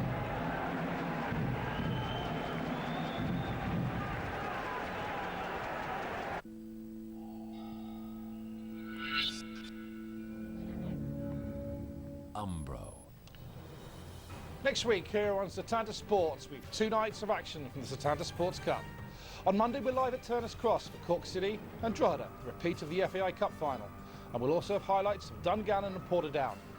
Then on Tuesday, we're at the Brandywell as Derry City do battle with Shelbourne, as well as highlights of Glentoran and Linfield from the Oval. So, a great start to the competition at Windsor Park. Linfield and Derry, 1 goal each. Let's have a look now at the best of the first half action. Alan, talk us up to the Linfield goal, where it was a fantastic start by Derry City. People worried about the fitness, the fact that they're in season. It didn't look like that from the start of the game, did it? No, they came flying out of the blocks. They're the best team by far. Linfield never got into their half. Never mind, looked the threat. That the first time they got down there, they got a corner and they scored in second phase. Hugely disappointing, though, wasn't it, to have such a good positive start and then Absolutely. Look at this. You see it there. It's a routine ball into the box. David Ford won't be happy. It was an easy ball for the defenders to come and clean and tidy it up. He didn't. He got too anxious. Goal down. And this is the guy, that's the area you want to see Paddy McCourt operate in. I don't believe that he's a wide player in the Aircom League. I think he needs to get the ball in the final third. He does the damage in around the centre, and he's been the main threat for Derry in the first half. As Brian Hamilton just said, Linfield count themselves very fortunate that it's still one each. Great block here from Noel Bailey. He doesn't look 100% fit to me. And actually, Linfield have had a number of very tough games recently, and they look a wee bit leg weary. Actually, look a wee bit leg weary tonight. Interesting that Paddy McCourt got the penalty. It was Adrian McCourt, the referee, that gave it. Hope it wasn't his dad. Of course, there are 3 other games taking place tonight in the competition. Let's first look at the first half highlights from Tolka Park, where Shelbourne are playing Glentoran, and look out for a special moment from Glenn Crowe during this.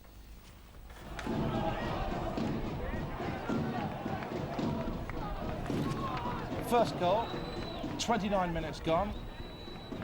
Boom. Now, if you thought that was a great piece of skill from Bobby Ryan, just look at what comes up next. It's a long way away from goal. Middle of the pitch. Can't be any danger here, can there? Surely. Goalkeeper off his line. That's exquisite. Absolutely fantastic. No manager, you said it wouldn't have an effect. Well, I think the game that's in it didn't really have an effect. I think the manager not being available there tonight really was irrelevant, because the Glentoran players would have wanted to do their best. But it's deja vu, it's the same as it was last summer. Okay. Well, the second match this evening, champions Cork City are in Portadown. Let's have a look at this game here. And again, Cork City taking a very early lead. Yeah, I think as we can see here, Pat, the Portadown defence seemed to be all over the place. And bad mistake there. Finn maybe should have done a wee bit better. I think we're going to see the goal now where the defence seemed to be all over the place. Massive gap here on the left-hand side. And I think his Finn's got all the time in the world, and he just sips it past the keeper. Well, actually, that's John O'Flynn. It's John O'Flynn. It's a fantastic finish from John, doing what he does best. Your eyes is better than mine, Pat. Sticking it in the back of the net. This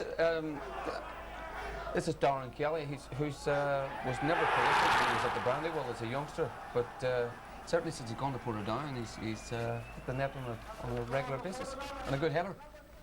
David Richards would be absolutely livid. Just before half-time, you're away from home, you've got the goal, you've done the hard work, then concede a goal from well, across. Damien, as you know, is very, very level-headed, very quiet in the touchline. I'm sure he'll not be happy. There'll be no teams after half-time.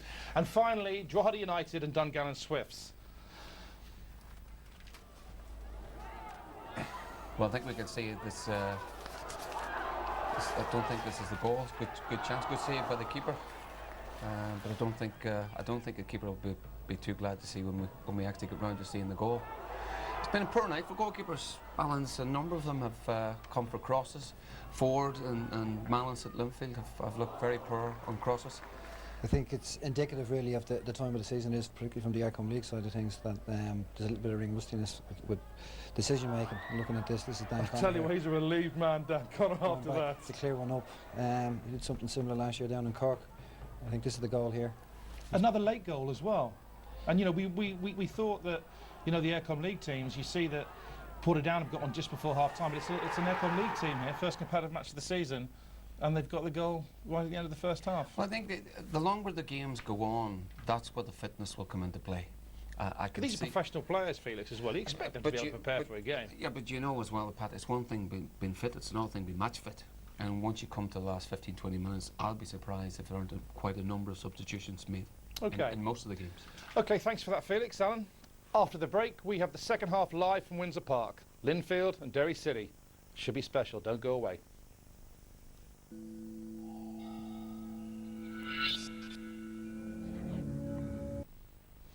Welcome back. I hope you enjoyed the excitement and passion of that first half. Fellas, before the match, the view was that Derry going to Linfield was beyond them. It's 1-1. They've been the better team. Yeah, definitely. I think they started well, but I think we'll see a different Linfield in the second half. The game is only halfway through it, and I think David Jeffrey will be furious with the way his team performed in the first half, and he can see a much improved Linfield second time. How could you not have tipped Derry, Felix? Well, if the game wasn't a couple of weeks' time, I think they'd win comfortably. I just felt the game would be a wee bit early for them. Linfield have had a number of very tough games recently on very heavy grounds, and they do look a wee bit leg weary tonight. But I expect as the game goes on, I think Stephen Kenny make a number of changes, because I think a few of the guys were under steam. They put a lot of work into that, which is what got them so much success last year. Absolute work really hard, but you can see them running out there. There's a bit of a spring in their step as we're coming out with the heads down. It's an interesting point that you've made, because everyone felt that having had no competitive games, it's going to be very difficult for them. But the fact that Linfield have had so many in heavy conditions, maybe it's equalled itself out. Well, I think that maybe the longer the game goes on, I think the Blues will get stronger. But definitely, you can see the spring in the step of the Derry lads, with the Linfield players were down in the dumps. OK, thanks, fellas. Well, the second half's about to get underway. Let's rejoin our commentary team of Brian Hamilton and first Des Curran. Yes, indeed, thanks, Pat. Well, Linfield were first out onto the pitch for the second half, and possibly with the words of David Jeffrey ringing in their ears. And we're wondering, Alan Matthews says, Brian, that we'll see a better Linfield in the second half, and the way Derry finished the first half, they might need to produce a far better performance. Well, I think it'll be a combination of both. I think David will have got among them at half-time. He'll have told them that it's not the best Linfield performance so far. He'll expect more, but I think also Derry will get a little bit tired. I do think it's an early part of their season, and it'll be interesting to see how they finish the game off. Yes, indeed, it's perfectly set up. 1-1 as we enter the second half. Goals coming from Peter Thompson early on for Linfield, and a Mark Farron penalty to level matters up. Stephen Kenny will no doubt be happy with how the first half went, and perhaps will feel his side should have been ahead at the interval. But they remain on course for a positive result to take away. Important, of course, in the Setanta Sports Cup to get off to a good start, or else you're trying to make up ground. And no game an easy one, of course, with the 8 sides involved.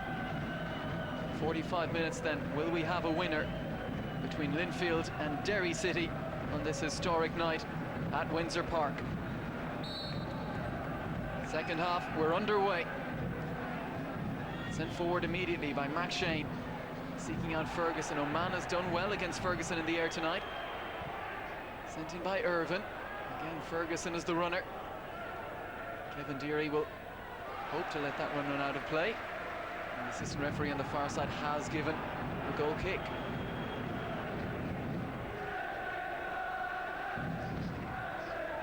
Well, we've got another goal at Tolka Park. It's going Shelbourne's way. It's really going Glenn Crow's way. Second goal for him, and they're 3-0 up. And well clear of Glentoran, it seems. Well, that, of course, is the other game in this group. Shelbourne, I'm sure, be quite happy to see this one here finish all square, give them the early initiative. Little flick on, came from McCourt. And Stephen O'Flynn can't quite make up the ground. Linfield throw-in. But you can see, even from the start, Linfield have trotted out. There's definitely a determination about them, and they've taken the game to Derry at the start of the second half. Down the line from Deary. Murphy has never been too far away from Stephen O'Flynn tonight.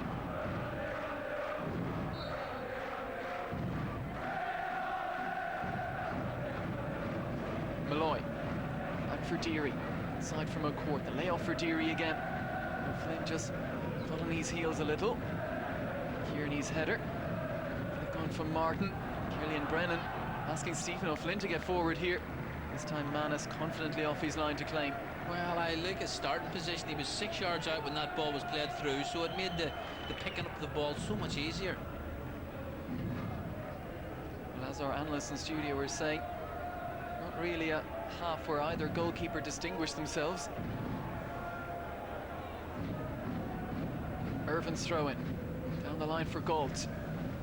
Can he fashion across here? He does. Straight to Oman, though. Oman, a touch of a hurried clearance. Derry will have to defend again. Yes, it's certainly, though, a brighter start from Linfield.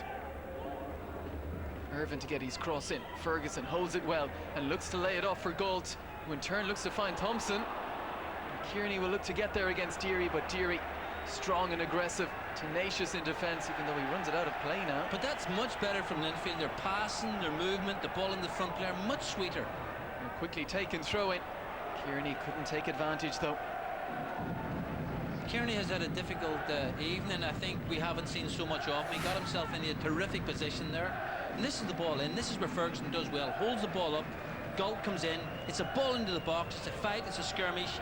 And Kearney should have been really tough and really strong there. Deary does very well to get the ball away. Oran Kearney, 13 goals this season. David Jeffrey will be looking for an improved second half performance from him. Now Derry throw-in on the halfway line to be taken by Eddie McCallion. Impossible to predict how this one will go. Both sides had positive periods in the first half, more of them for Derry. The big question, as was raised, is how will Derry see out the 90 minutes? Stephen O'Flynn is offside. Well, I always get disappointed with forward players like that. I think when the Blues backline push up, this man here, I think Stephen O'Flynn, who's worked so hard tonight, he has got to work equally hard to stay on side. Well, Derry City's Aircom League season begins on March 10th when they'll be at home to UCD, the side they beat in the Aircom League Cup final last season. They'll then face Dublin City away, Sligo Rovers at home. Not the worst of starts for Stephen Kenny's side. After that, it's Shelbourne. 3 meetings, of course, with Shelbourne coming up, 2 of them in the Setanta Cup. Here goes McCourt. Once again, looking for the run through the middle. This time it was made by Killian Brennan. Galt did well. Mancy playing one forward. More hooked than expectation, it seemed. Here's Mancy again, though. Solid challenge. Back by Kieran Martin. Bailey. There will be doubts about Bailey as well, of course. He passed a very late fitness test. Took a knock at the weekend against Ballymena. Now some space here, perhaps. Thompson makes the run inside Hutton. Ford was off his line smartly. Bailey coming onto it. He's been dispossessed. Galt wins it back with a strong challenge against Martin. Sent in field. Now perhaps a crossing chance here. Sent deep. Ford ups to fist. On the bounce, just took it away, agonizingly so, from Paul McAreevy. Very open start to the second half. Plenty of room out there. Here's McCourt. The run is made by Eddie McCallion.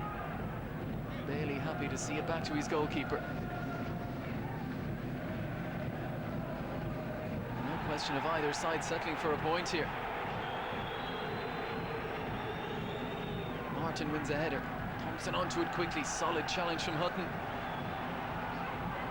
McShane just to put it into the danger area. It might fall for McAreevy here. He's held off initially. Still McAreevy. The Linfield supporters want a penalty. The referee's not interested, and David Ford with a word in McAreevy's ear, suggesting he went down a little too easily. We'll have a look at that again in a moment. Well, I don't know what's going on. He just needs to come out. You know, the play's going on, and this is what I get disappointed by players. Paul McAreevy's gone down. David Ford obviously thought he took a dive. They're having an eye ball. Instead of the Linfield player getting back, getting onside, his team have the ball. There's a cross coming in, and he might be offside. Great take, wasn't it? And this is where the defender, I think, does a little bit well. You can see that the keeper's brilliant.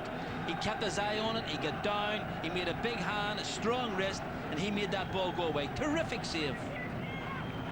Well, I think any accusations levelled at McAreevy are a little harsh here. Did his best to stay on his feet, did everything he could. He knew there was a chance of a goal there. You're absolutely right. McAreevy did everything he thought he could do. He got in, he pressed the defender, he got the goalkeeper, he tried to take it round him, and this man, David Ford, simply made a super save.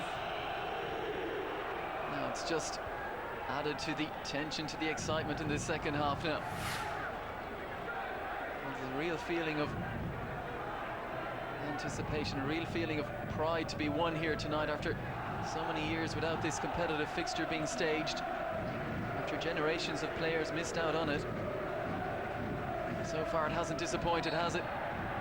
That's a silly challenge over in the corner. Killian Brennan, the man who was upended.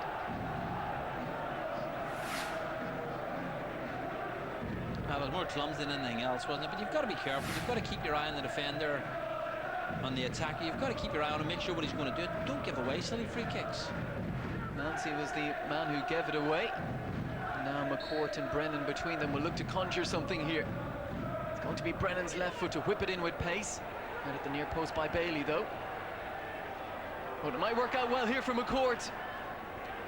The door shut at the last second. Derry retained possession and in a dangerous area. Brennan towards the back post.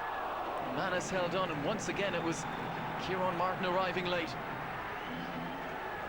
McAreevy takes it back once more from McShane. Wants to play one up the line, and Kearney lost his footing at the vital moment. Good control from Thompson. Asking Kearney to get onto it, but it hasn't really happened for Oran Kearney tonight. Well, it's a terrific play, and again, when the ball comes back, you see the challenge that's gone in. It's swept wide, and then the cross comes in, and this is what the keeper does well. Keeps his eye on it, watches the flight, gets in the line. Good safe hands. Now back with David Ford. A few catcalls from the Linfield supporters behind his goal. In relation, no doubt, to his bit of a spat with Paul McAreevy a few moments ago. Murphy climbing over O'Flynn to win the header. Layoff from Farron. There's Martin. Murphy out confidently. Picks out a good ball for Ferguson, who looked for a first-time ball over the top for his strike partner. I think that's been part of Linfield's problem all evening. They try to do things too much at a rush. You know, I think they've simply got to get the ball down to pass and play. Glenn Ferguson, a very experienced player, he needed to get the ball to his feet and try and encourage midfield players to support him. Superb control there from Ferguson, and McAreevy was bursting forward from midfield. Now Irvin showing his pace. McCallion across to help out Killian Brennan. Now Oman have to be vigilant here against Peter Thompson. Still with Thompson. Well, he managed to get his cross in, claimed though by Ford. Well, Oman did well. I know Thompson got the cross in, but what he did, he pinned him, he tried to make sure he didn't get turned, kept him going the way he wanted to make it happen, and the keeper made a good catch. Murphy's misjudged that. Maybe that McShane was there to help out, but it's fallen for Martin. Now O'Flynn has support ahead of him. A late challenge going in from McAreevy. Well, McAreevy is going to be called forward here. Perhaps he might have gotten away with this had he not reacted to O'Flynn being on the ground. It's a yellow card for Paul McAreevy. Yeah, but it's simply a late challenge, and then what does he do? He tries to lift O'Flynn up. O'Flynn obviously wants a little second to recover, just simply walk away, and this is where Paul McAreevy, I think it's a little bit of frustration, because he is the main playmaker in the Linfield team, and it's simply not happening enough for him tonight. Well, he's on a yellow card now, and will have to be vigilant in any challenges he makes from here on in. Now Killian Brennan once again standing over a Derry City free kick. Might be tempted by this. Stands one up to the back post. The offside flag is up. Referee acknowledges it. Kieran Martin again was the target. Well, I think Derry have tried one or two things from set pieces. I like that. It means that the coaches are working. They're trying to think of different angles. I thought he was going to skip the ball in here from distance. I didn't think he was going to beat the goalkeeper. And what he did, he set the ball up high. Ferguson. Ball out of play on the far side. I feel a little bit for Thompson and Ferguson tonight, because basically they are players who depend on service, and at the moment I can't remember a cross coming in from a good angle so that they could attack it. The ball's been played very quickly for Thompson's pace, and Ferguson simply hasn't a ball played up to him. Well, Thompson's had one opportunity that he took early in the game to put Linfield ahead. Then Ferguson really hasn't had a sight of goal yet.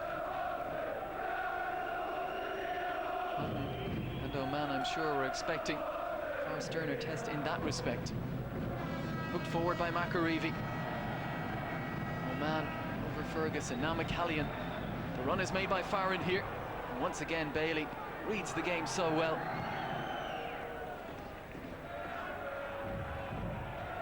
Ferguson, lovely control. To link up with Thompson. Hutton's backpedaling to win a good header. Skills in abundance from Killian Brennan. Back with Bailey. McAreevy. Kearney hugging the left touchline. Faced by Deary, picks out a pass inside for Galt, who's done well. Turns away from the challenge and gets his cross in too. Hook clear, but only as far as McShane. Looks to pick out McAreevy, and they could be made to pay for this here. Brennan looking to set Stephen O'Flynn free. Irvin, though, has plenty of pace to see that out. But that's much better from Linfield. I think that's where they're more effective. They get the ball down, the pass and play. Michael Galt in the middle of the park was the player heavily involved. and you just felt that something was going to take place. But Derry are very well organised, hard to break down. Lovely touch, wasn't it? His body position was terrific. He took it with his left foot. He has a little glance up. The near post's covered. They didn't really clear it well, but from Linfield's point of view, much better. Now that's going to be Derry City free kick. The court is wide on the right wing and wants it taken quickly. It won't be though. Ian Brennan will have to wait until the referee's happy. Now Hutton and Oman making their way up from the back for this one. No Clive Delaney, of course, tonight. Major threat last season from set pieces for Derry City. Now Brennan, once again, swinging one towards the back post. O'Flynn was peeling off and he won the header. Couldn't get enough on it though to trouble Manus. Well, he's done well. The defender's done well. He's pressed against him, hasn't allowed him to get a clear header. But from Derry's point of view, no red and white shirts looking to feed off it. Sent forward by Kearney. One in the air by Malloy, who's back in a defensive capacity for that Derry City attacking corner. Brennan. Now there's a leg left in there by Mounsey. Brennan is feeling the effects.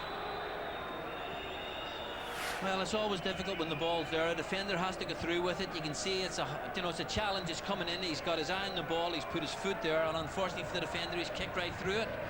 And well, we think of some of the fantastic outfield players. Summerby was one. Mike Summerby at Man City always made defenders' life very difficult.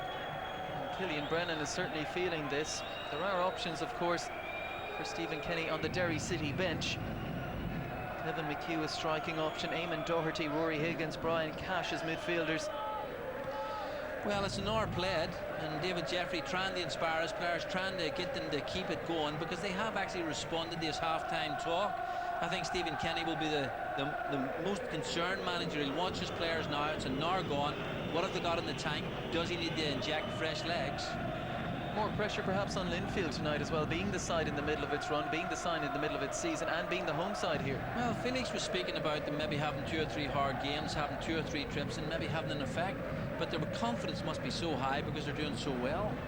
Gary Beckett, Eamon Doherty, wondering if they'll get their chance tonight. And so far, it's hard to pick out anyone on the Derry City side who's had a game it's been worth substituting. Away by McAreevy. He'll take it back from Thompson here. And the pass was telegraphed. Dispute here over the throw-in, and Galton Deary having a bit of a coming together.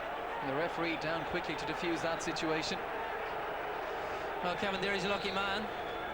The referee on another day might just show him a yellow card. There was a dispute about the throw-in. The linesman definitely give it to Linfield, and Deary has to simply drop the ball and go away.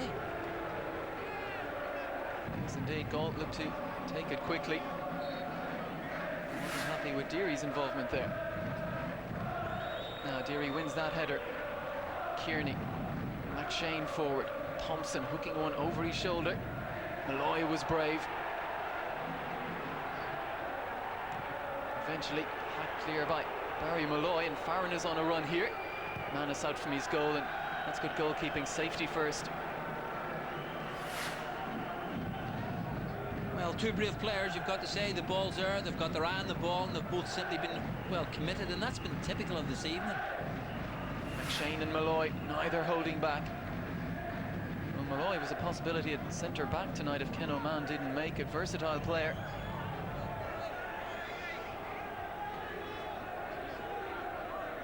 Now, coming up this night week, we're at Turner's Cross for our next live Setanta Sports Cup action, Cork City versus Drogheda United.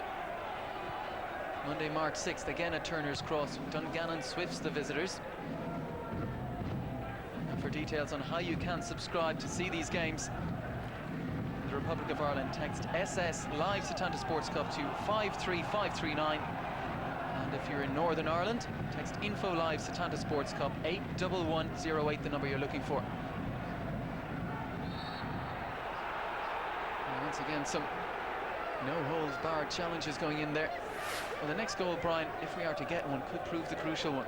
Well, I'm just looking at the body language of the Derry players. They do seem to have lost that sparkle that they had in the first half. Linfield have grown into the game, but they need to put some more passes. They still need to play better on the ball. Well, with Shelbourne, it seems set for victory against Glentoran. Both sides will feel the need for a win here just to keep pace in the early stages.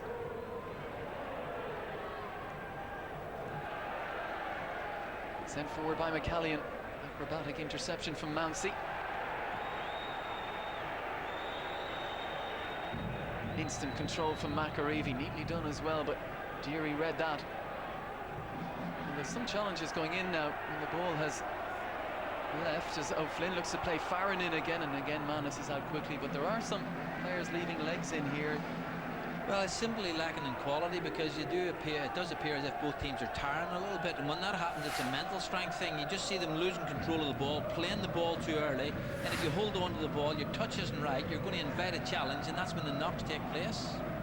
Now that's for McAreevy, who looked to return it.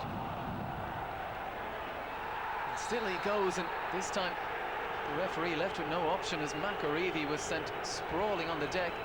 And meanwhile, Kevin Deary is also on the ground. Well, it's a wild challenge. You see the players coming in. That one's quite a good one. It was Oren Carey has done quite well. Then Pat McCourt comes in. It's a midfield player's challenge. That's what I would say. It's certainly not a defender's challenge. Well, originally it was Malloy on Kearney, then it was McCourt on McAreevy. Just off camera, Kevin Deary is receiving attention. But I do think all this knocking about and losing the ball and giving it away cheaply, it's that fitness level coming in. And I think, again, it was Felix mentioned it, you can have general fitness what you do with pre-season. Match fitness is a different quality, and that's when you start to lose it a little bit. Well, Kevin Deary's gone. Sean Horgan would be the obvious choice here, perhaps, and Stephen Kenny wants him down quickly. Signal given, Deary will not be continuing. Looks like an ankle problem. And I would imagine it's Sean Horgan who's going to come on. But that's good. I mean, obviously the lad's injured and he's not going to be able to carry on, but I think it's good from the coaching perspective. He has identified a problem. He's certainly going to ask him to stay on. The season's just about to begin, and he doesn't want to lose his player for a long period of time. So we imagine it will be Eddie McCallion back from left back to right back, with Horgan going in on the left-hand side. Horgan perhaps will feel disappointed not to have started tonight. Deary's night is over, and he looks in some degree of pain as well. And I'm wondering, was it the earlier challenge with Gault perhaps? So Sean Horgan is on. Immediately some defending for him to do.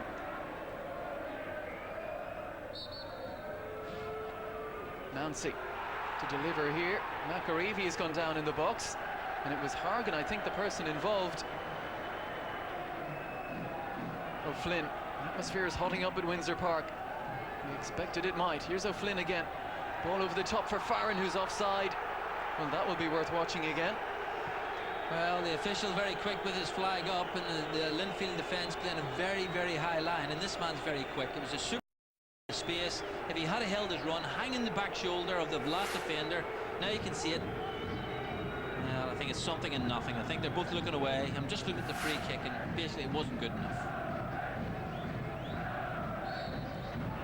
Thompson easing Peter Hutton off that. Hutton applauds the referee's vigilance.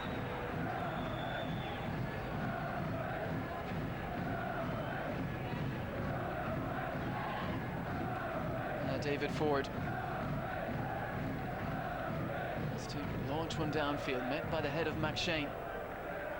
Thompson, Ferguson, oh Thompson, the run was made. Pass just wasn't good enough. Murphy holding off O'Flynn.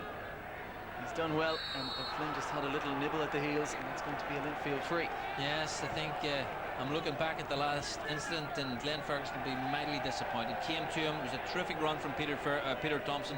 The space was on, and he just simply didn't deliver.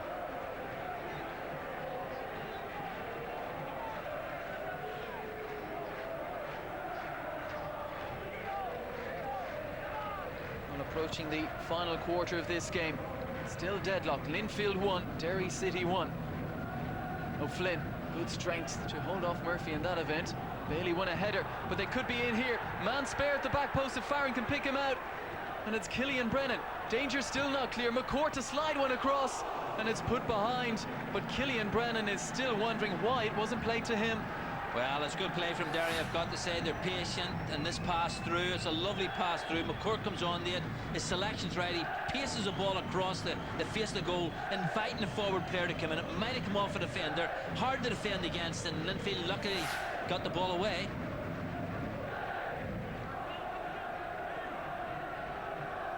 Well, an injury to Kevin Deary. We're hearing it's a twisted ankle he's suffering from. As the corner is swung in, and the referee spying a foul there.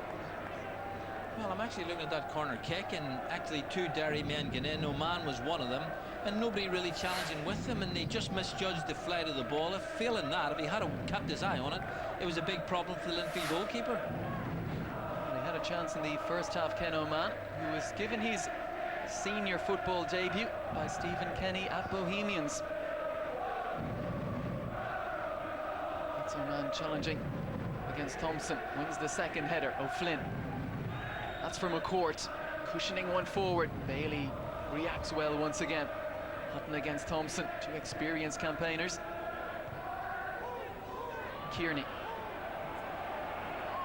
It's not where Ferguson wanted it. Sent forward by McShane. No offside flag, but Thompson would have to be gazelle-like to get to that. Well, from Linfield's point of view, they started off the second half with great energy, great enthusiasm. They got the ball down, the pass and play, and then they've really gone back into that shell again, where it's been, you know, haphazard and careless, really passing forward, giving the front players simply no chance to get a hold of it. Kearney, who's seen more of the ball in the second half, he's given it away here though, and once again Manis has gambled, and he's just about made it ahead of Farron. Well, he's done well, he's got away with it, but I don't think he should have come there. Noel Bailey was favourite, he could have played the ball back to him, but all credit to the keeper, he was positive, made a big decision and got away with it. Court evaded the first challenge. Gold did really well to keep it in play. Here's Malloy. Might work out, no. McAreevy sees to it that it doesn't. So it's just having difficulty holding onto the ball here, and Court has been fouled.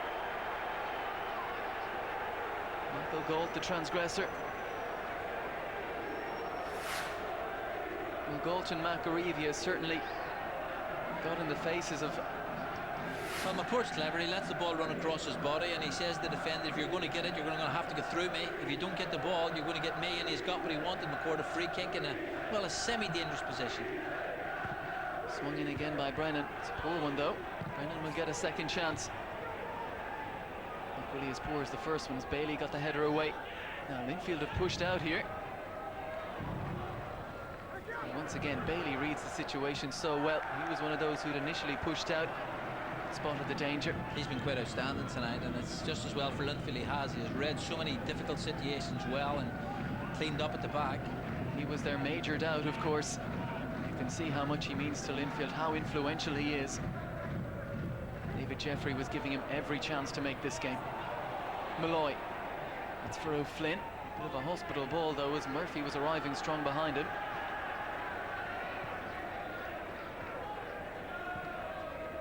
McCourt.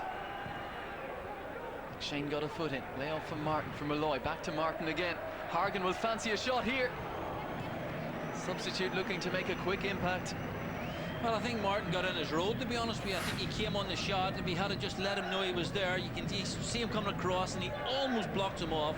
Got underneath it, and it just didn't happen for him.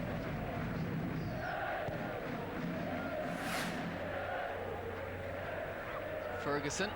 Battling hard against Hutton. Derry come away with it. Oh, lovely skills from Killian Brennan, and it's opening up in front of him. Farron is ahead of him, and Farron's offside. Well, he'd be so disappointed with that. And you're right, fantastic play from Martin. Lovely skip past the middle of the park. Lovely skills to get there. And he just holds your run, stay in the back defender. He can see right across the line. He goes one pace beyond, and the chance is gone. Well, Farron, with his pace, didn't need to steal that yard. Ferguson won a good header, but it's cleared by Eddie McCallion, now operating, of course, at right back after the departure of Kevin Deary. Oman. Cool on the ball, gets his clearance in, and Flynn, though, won't keep that in play. Well, we've had two good performances from defenders. I think young Eddie McCallion has done very well, playing out of position in the left back. He was equipped himself very well. Now he's slotting in at right back, and against Kearney, so it'll be an interesting contest between those two. McCourt, Martin surging forward again. He's away from McShane, and that will surely be a yellow card for Pat McShane. Just done for pace, the fullback. Yeah, it was a tired challenge, wasn't it? He was never going to get there. You go to ground, it's something like I would do, because my legs just simply won't get there. When you're a young defender, you've got to have quick feet, you've got to get goal side, you've got to keep your eye on the ball. Once you go to ground, you make contact with the player, it's a foul and a yellow card. Well, it's going to be a Derry City free kick then. McCourt has ushered Killian Brennan away from this one.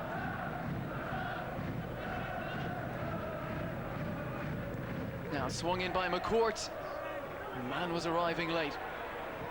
Sent back in by Hargan. Oh, it's been skied by Bailey. And eventually Manus happy to get the bounce of the ball.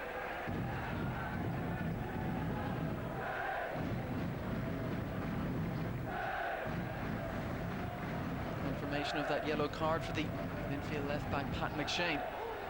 Kearney. Little ball over the top. Thompson. Looking to link up again, only Kearney there against 3 Derry shirts. Now Farron has stolen a yard here and looked to squeeze one inside. Well, Bailey, he knew he was going to get beaten by Farron, let him have it, and opted to just tuck in and hope to get on the end and intercept any ball played in.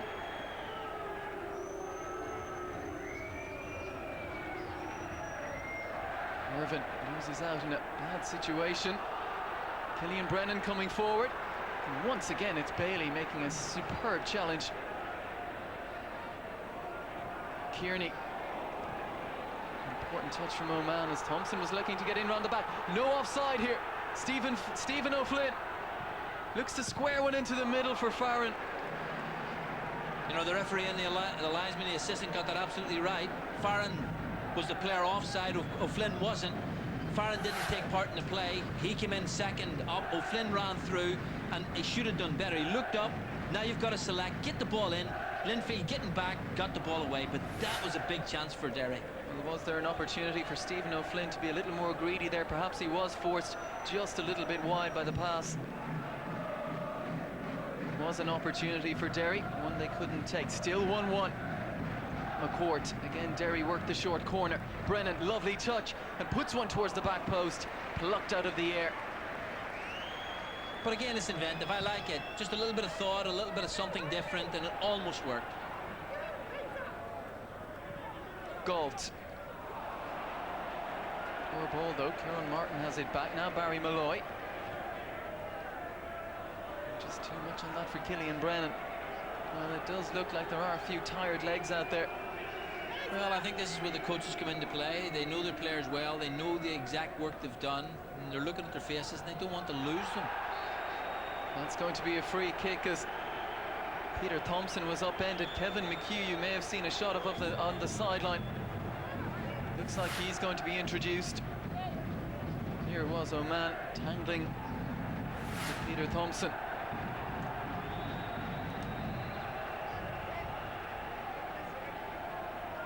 Now, decent position this for Linfield.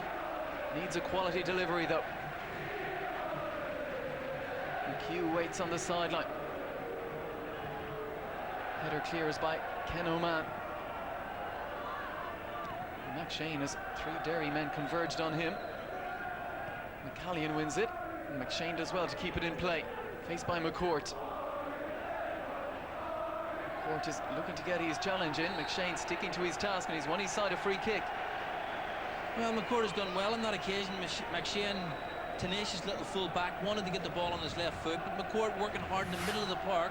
He didn't allow him to get time, but this has been typical of the Derry performance. They really have been bright, they've played with great energy, and they have made life so difficult for Linfield. Over 10 years at the club, McShane.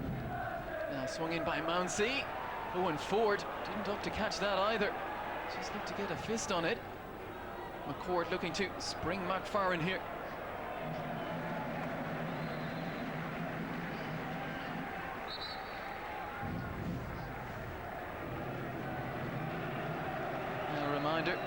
up tomorrow night week, we've Derry City again against Shelbourne. What a big game that will be at the Brandywell.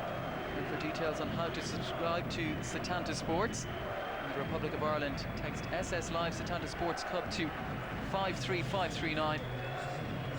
Northern Ireland, text info live Setanta Sports Cup to 81108. Stephen O'Flynn is replaced by Kevin McHugh. A big night for McHugh, the former Finn Harps man. Over 100 goals in his Finn Harps career. Very, very talented striker. There was interest, we believe, from Linfield, from Portadown, from many clubs in taking McHugh. He opted for Derry City. He believes he can win things here. Ferguson sweeping one in towards Thompson. Hutton let it go, confident that it would carry through, and Hutton and Thompson just having a word with each other now. Hutton not too pleased. He believes Thompson was looking for a penalty there. Well, you can see him coming through, and there was a contact, and they just need to be careful. And I think one or two players are starting to fall over, and again, it's mental strength. Galt, we did well, regained his footing. The challenge was from Malloy. Thompson, can he provide here? Well, the offside flag was up. Well, credit Galt, he could have stayed down for the free kick. Well, terrific play, and he is a good midfield player. The challenge was on, he was strong, he got up. His selection of pass was, well, almost perfect, but I always say to forward players, look along the line, don't be offside. 11 minutes then of normal time remaining. Is there to be a winner? Or will this historic game at Windsor Park end deadlocked? Hargan. Malloy. And support inside. That one is Killian Brennan. A lovely turn. Surely that was a free kick. None given. Linfield to come away with it. McAreevy. McShane takes over. Forced back to Murphy. And then wide for Irvin. Hasn't got forward perhaps as much as he would have liked in this game so far. Ferguson turning inside Oman, but the Dubliner stuck to his task initially. Cross coming in from Mounsey towards the back post. And Eddie McCallion had to get there. McCallion did well. Difficult position to be in. He could have knocked the ball up the park and maybe given it to blue shirt. He could have given it away for a corner kick, but he did well to get the ball for throw-in. The throw-in which will be taken by Pat McShane. McAreevy showing short. His control just let him down. So both sides have put an awful lot into this game. But I think this man will be very pleased with his team, and you know, there was questions about their fitness because it was the first game of the season. They've had a short pre-season, but I've got to say they've continued to play at a very high energy level. They've got about Linfield, and as I've said so many times, made life so hard for Linfield, and you can see the coach and the physio, they're telling them to suck in, keep breathing, keep working. Rory Higgins could be the latest substitute, the final substitute for Stephen Kenny. Irvin will shepherd that one out of play under pressure from Farron.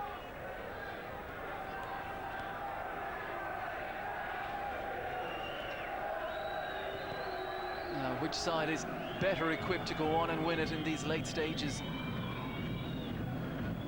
Irvin's throw launches it down the line where it's met by Sean Hargan. By Irvin again, interception from Barry Malloy. Goal looking to put him under pressure, and he did enough. Eventually it finds its way all the way through to David Ford. Can you see a winner in this one, Brian? Well, at the moment I'm looking to see where the goal's going to come from. I think it's the defender who's going to make a mistake, so concentration level back there. Here's a great chance. And onside as well. Now, can he provide? Faced by Murphy. Cuts inside. Well, just looked to do too much, perhaps, Farron. Well, Murphy did well. Murphy did very well. Again, the back line of Linfield pushing up, and they were caught short. Murphy had to work hard to get back and did a good defending job. Well, there's an injury now to one of the Linfield players. Rory Higgins is going to take his bow now, and it's Kieran Martin. A storming first half, seen to less effect in the second half. Perhaps he would give the excuse, and reasonably so, that he may have tired. Rory Higgins coming on. I think Martin has been very good tonight. Very, very well equipped to get back and forward, work box to box. And he is, I think overall he's done very well for Derry City tonight. Well, we're going to ask you to name your man of the match in a few moments, Brian Hamilton. And Some interesting contenders out there, many I would imagine in a defensive capacity. We'll come to that in just a moment. Foul committed by Mark Farren, and a yellow card for Mark Farren.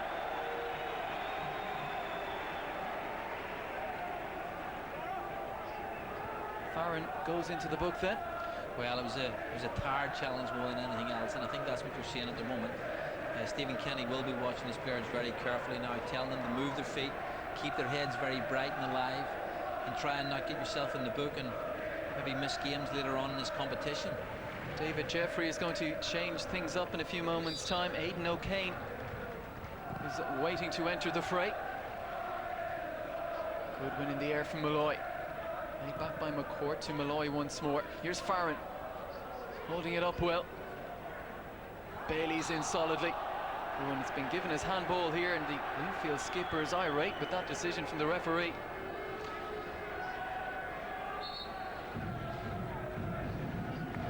Time for the change, is it? Yes, and it's perhaps the one we would have expected, maybe a little earlier even. Warren Kearney making way for Aidan O'Kane. Well, he's had a quiet game this evening. I think it's purely because Derry has done so well in McCallion when he has moved the right back.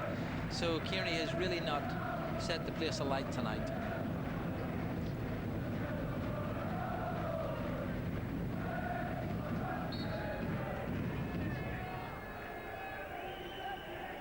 Now Derry City, free kick just inside the Linfield half.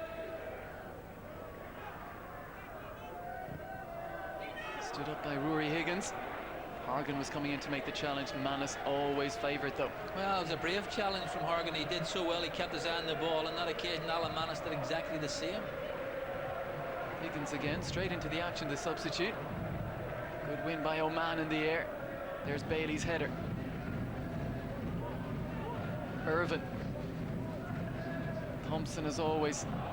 Perpetual motion up front for Linfield. Oman has done well tonight. Shaky moment in the first half perhaps. Well, it was hard to pick a man of match tonight purely because I think Derry City have had so well as a team. Farron O'Flynn very good, Martin very good. But I think for Linfield, Noel Bailey has been quite outstanding tonight, so that's why I would make him my man of the match. Yes, indeed, Noel Bailey, picked by Brian Hamilton as the man of the match at Windsor Park tonight. The captain has certainly led by example. Higgins squeezing a good ball wide for Horgan. Faced by Mounsey. Horgan looking to go on the outside, but Mounsey read his intentions. It's gone out for a Derry City throw-in. I think the player who has really gone out of the game in the second half, I thought, who lit the place up, was Pat McCourt in the first half. I thought he was exceptional with his pass and his trickery. The second half has been very quiet. Horgan had the opportunity to get his cross in early. Now he's under pressure from McAreevy. Swung in by Killian Brennan, and that should be meat and drink for Manus, and it is. Well, the big keeper has had one or two difficult decisions to make tonight. Some he's got right, some he's got wrong. But that occasion, terrific hands, caught it very high and certainly solved the problem for all the defenders. The clearance was by the man of the match, Noel Bailey. Hutton ushering McCallion away to create an angle to clear. That's gone out of play. Linfield throw-in. Well, it looks like, as things stand, of course, both these sides will have some ground to make up on Shelburne. Derry have that opportunity tomorrow night week. They face Pat Fenlon's side at the Brandywell. McShane against McCourt. That's come off the Linfield man. Derry City throw-in. Jamie Mulgrew, 19-year-old. Looks like he will be another substitute who's going to see some action for David Jeffrey's side in the late stages here. Brennan, was that handball? The play goes on. There's a Linfield man lying on the deck injured. It's Paul McAreevy. He's still not on his feet. Still McAreevy is down. Linfield supporters want the ball put out. Derry are still going forward. Not quite sure if they've seen McAreevy. Eventually Manus does put it out of play. Well, I think to their credit, they didn't actually see McAreevy because he's in their end of the park and they were looking to go at the Linfield goal. But again, as soon as the goalkeeper, Alan Manus, got it, put the ball out of play and allowed David Jeffrey's physio to come on and Terry has to do some work with him. Well, any goal, obviously, at this stage would surely prove the winner. Well, you see, David's actually delaying putting on the substitute. He wants to see actually how Paul McAreevy is going to be. He might make a different change.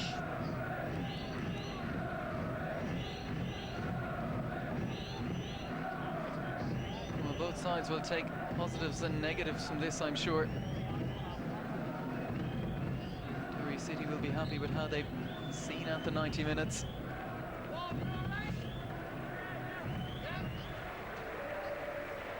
Well, it's a massive competition for Linfield, of course. Seen by many as surprise winners last season. They beat Shelburne last May at Tulka Park, and they're keen to prove that was no one-off. Here is the change. It's Mulgrew coming on. Tim Mancy makes way for the final few moments.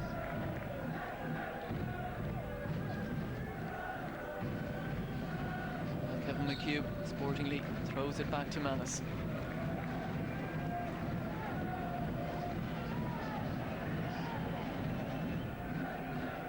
Manus, he got away with that one.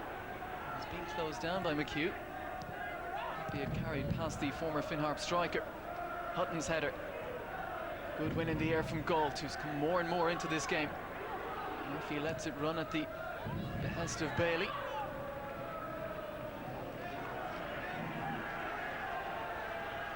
Well, you wonder now, have both sides settled for a draw here? The worst result, of course, with 2 to go through from each group, and especially Derry will consider that they've to have Linfield yet at the Brandywell. Well, I think both teams have worked very, very hard tonight. It's been very spirited from Linfield, and Derry, I think, have had more quality. But I think at the moment, both teams looking very tired. Ferguson, hopeful ball forward, which Thompson will, as always, chase, but carries through to David Ford. Thompson had one chance tonight. It came about as a result of a spill by Ford early in the game. Chance resulted in a goal. Mark Farron, though, with the equaliser from the penalty spot.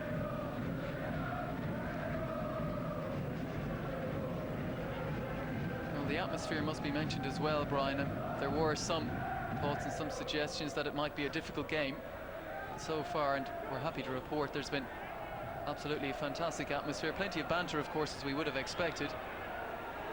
Linfield coming forward here, looking for a late chance.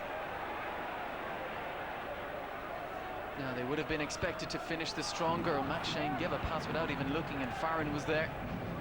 Higgins has lost out to goal, but wins a good second ball. Now McCourt to take it away. Are Derry going to strike late here? And everyone ahead of him is offside. And now the run is made. Farron is onside. Killian Brennan is in the middle. What can Farron do here? McHugh up in support as well. It was a tired effort. It was squeezed in at the back post, but the flag was up. No fairy tale goal for Kevin McHugh. Well, I think the referee and the assistant got that absolutely right. Again, it's players looking along the line, making sure they stay onside. And I've got to say, McCourt did so well there when he was forced across the pitch, 2 players offside. He held it just enough to allow his players to get onside and then make the run from the middle of the park. And that possibly could have been a goal. You see the player on the left-hand side, he's there to top it in, but he's simply offside and should not have been. Well, what a story that would have been had Kevin McHugh proven a dramatic late match winner. Now it's Linfield's turn to come forward. Thompson turned well, and that will run out of play. Corner for Linfield. Aidan O'Kane will come across and take it. Now the Linfield support will hope to somehow drag this ball into the goal. O'Kane to deliver. Plenty of movement in the box. It's the outswinger. Oh, met well. Barry Malloy will look to get there a second time here as well. The midfielder covering well. Won by Bailey, and Bailey's been fouled by Farron. That's a silly free kick they give away by the striker. He didn't need to do it. Noel Bailey under all kinds of pressure, and now all of a sudden, last seconds of the game, gets time to set the ball down and plunk it in the danger area. Time to put it in there. Done by O'Kane. Ferguson tangling with Hutton. It's been a real battle between 2 experienced warriors. Galt tricking himself, eventually comes back to McShane. And Malloy again picks up the best position. But there indeed is the full-time whistle. Draw, a fair result? I think possibly overall a fair result. Derry shaded the first half with a better side. The second half, Derry looked a little bit tired. Linfield were stronger. I'm sorry to say we didn't get any goals, but overall both sets of supporters have been terrific, and it's been an entertaining start to the Setanta Sports Cup. Smiles all round from the managers, David Jeffrey and Stephen Kenny. Peter Thompson's goal. But Linfield ahead early on, but it was Mark Farron's equaliser from the penalty spot that has seen it end honours even. Handshakes all round. It's been a wonderful occasion, and it's passed off as we all would have hoped, and indeed as we all expected. Coming up after the break, analysis from our guys in studio, and we'll be hearing about how all the other 3 games finished. But from Brian Hamilton and myself at Windsor Park, we'll leave you with a final score of Linfield 1, Derry City 1. Proud sponsors of the Setanta Sports Cup. Next week, here on Setanta Sports, we have 2 nights of action from the Setanta Sports Cup. On Monday, we're live at Turner's Cross for Cork City and Drogheda, the repeat of the FAI Cup final. And we'll also have highlights of Dungannon and Portadown. Then on Tuesday, we're at the Brandywell as Derry City do battle with Shelbourne, as well as highlights of Glentoran and Linfield from the Oval. Well, that was a cracking start. Both teams will be reasonably satisfied, but I think we've got a very happy Stephen Kenny. He's at Windsor Park talking to Will Downing. Yeah, yes, honours even here. You are happy. I suppose you'd have been happier if that late goal was allowed. Yeah, I felt, well, I didn't get a good look at that. We didn't get a great look at whether Kevin was offside or not. He felt he made his run late, but nevertheless, it's a good first half performance from us. I felt we played well first half. We created several chances, a little bit more composure. I think we could have scored a few goals. Second half, our passing went a little bit erratic second half. Linfield came more into it, and we pushed on. We finished strong in the end, last 10 minutes, which was good considering it was our first game. That's encouraging. I feel we'll only get better. You know, we played okay. We played some good stuff in the first half. I think there's room for improvement in our play, and I think we will get better. After the season we had last season, so many players in their first year, you know, it was exceptional. And I feel that we're only going to get better. I think that some of the players now had a taste for that, and they want to improve, and I think there's only room for improvement with us. Resilience, considering you went behind after 8 minutes to Peter Thompson. Sloppy goal. Yeah, it's very, you know, it's very unlike us to concede a goal like that. You know, David Ford's been, you know, one of the reasons we got into this competition, I think, is that's his specialty actually on crosses. So, but nevertheless, we came back, and that was one of the features last season, that when we went behind, we were relentless in our pursuit, trying to get back into games. We didn't, you know, we didn't lose a composure. We got back in, and top Paddy McCord took the game to Linfield in the first half and was very effective for us with the natural ability that he has carrying the ball. Couldn't get him quite into the game in the second half, and but you know, it's a decent first performance from us. It's a decent first performance, but hopefully we can even get better. Back to the Brandywell next week. Thanks, Stephen. Thank you, Will. Thanks. Fair result, Alan? Yep. I think Stephen would be delighted. First competitive game of the season. Perhaps they could have shaded it, but overall he'd be very happy. Were you surprised at the level of fitness from the Derry City players? I wasn't really, because I think Stephen will be meticulous in his preparation. They've had an excellent season, as he said, but they're a young team, and 6 weeks of good pre-season would have certainly got them fit, perhaps 100% match fit. But I think the point Felix made earlier on is very, very valid. Linfield have had a hard, tough season, and perhaps there was a little bit of evening out on the fitness stakes as the match went on. Well, talking of Linfield, we've got the man we talked to before the game, Mr. Linfield. He'll be delighted. He's won the man of the match, and he's at Windsor Park talking to Will Downing. Yes, and we'll be speaking to Noel Bailey in a second, but John Delaney, the Chief Executive of the FAI, will be making the presentation. What an occasion. Linfield, Derry City, and the fire was on the pitch only. It was fantastic, wasn't it? I mean, it's something we only dreamt of 2 years ago, or 2 or 3 years ago, that we get an occasion like tonight. It's fantastic, both clubs, terrific atmosphere, 4,000 or 5,000 people. I think it's really a sign of good things to come. And Noel Bailey is our Umbro man of the match, so if you can do the honours, please. Absolutely, well done, Noel. Thank you very much. Thank you very much. Thank you. Well, Noel, nice piece of silverware. You've got enough so far this season, but you want more. Nice personal honour for you anyway. Yeah, these personal honours are always great, but I thought we did okay. Pretty good game, and a bit disappointed we didn't win, but quite happy enough for the draw. Great start. Yeah, well, we couldn't have asked for more. I don't know what it was, 6 or 7 minutes. Bit of a mistake with their keeper, and a great finish by Peter, and it set us up beautifully, and unfortunately we didn't go on from there too well. Now, you passed a late fitness test. Were there any twinges during the game? Oh, it was plenty. Plenty, but the gentleman will get me through. I had a pretty good idea that if I could run and jump, then the gentleman would get me through, and it did, and I enjoyed myself. And how enjoyable was this occasion as well? Because the atmosphere from the touchline sounded amazing. It was fantastic. I mean, the Derry fans, fair play to them, they sang all night. Our fans sung pretty well too. It was an absolutely brilliant occasion, and hopefully both sets of fans get home safe tonight. And 32 county champions you are, but a few more weeks and you'll be 6 county champions. Yeah. Well, hopefully we'll hold on to it. We'll grab the 6 county ones, and hopefully we'll hold on to 32 ones. But need a few more points after that. Well played tonight. Man of the match, Noel Bailey. Thank you. Thank you. Well, Felix, Noel Bailey talked about the atmosphere. The atmosphere was terrific. Nice to see John Delaney there. He'll be very proud because, you know, the tournament, North v South, it was something that was very important to him. No Stephen Staunton, though. We've been used to in recent weeks seeing him very close to Stephen Staunton, but I don't think Stephen was there tonight. But in talking about atmosphere... Another game.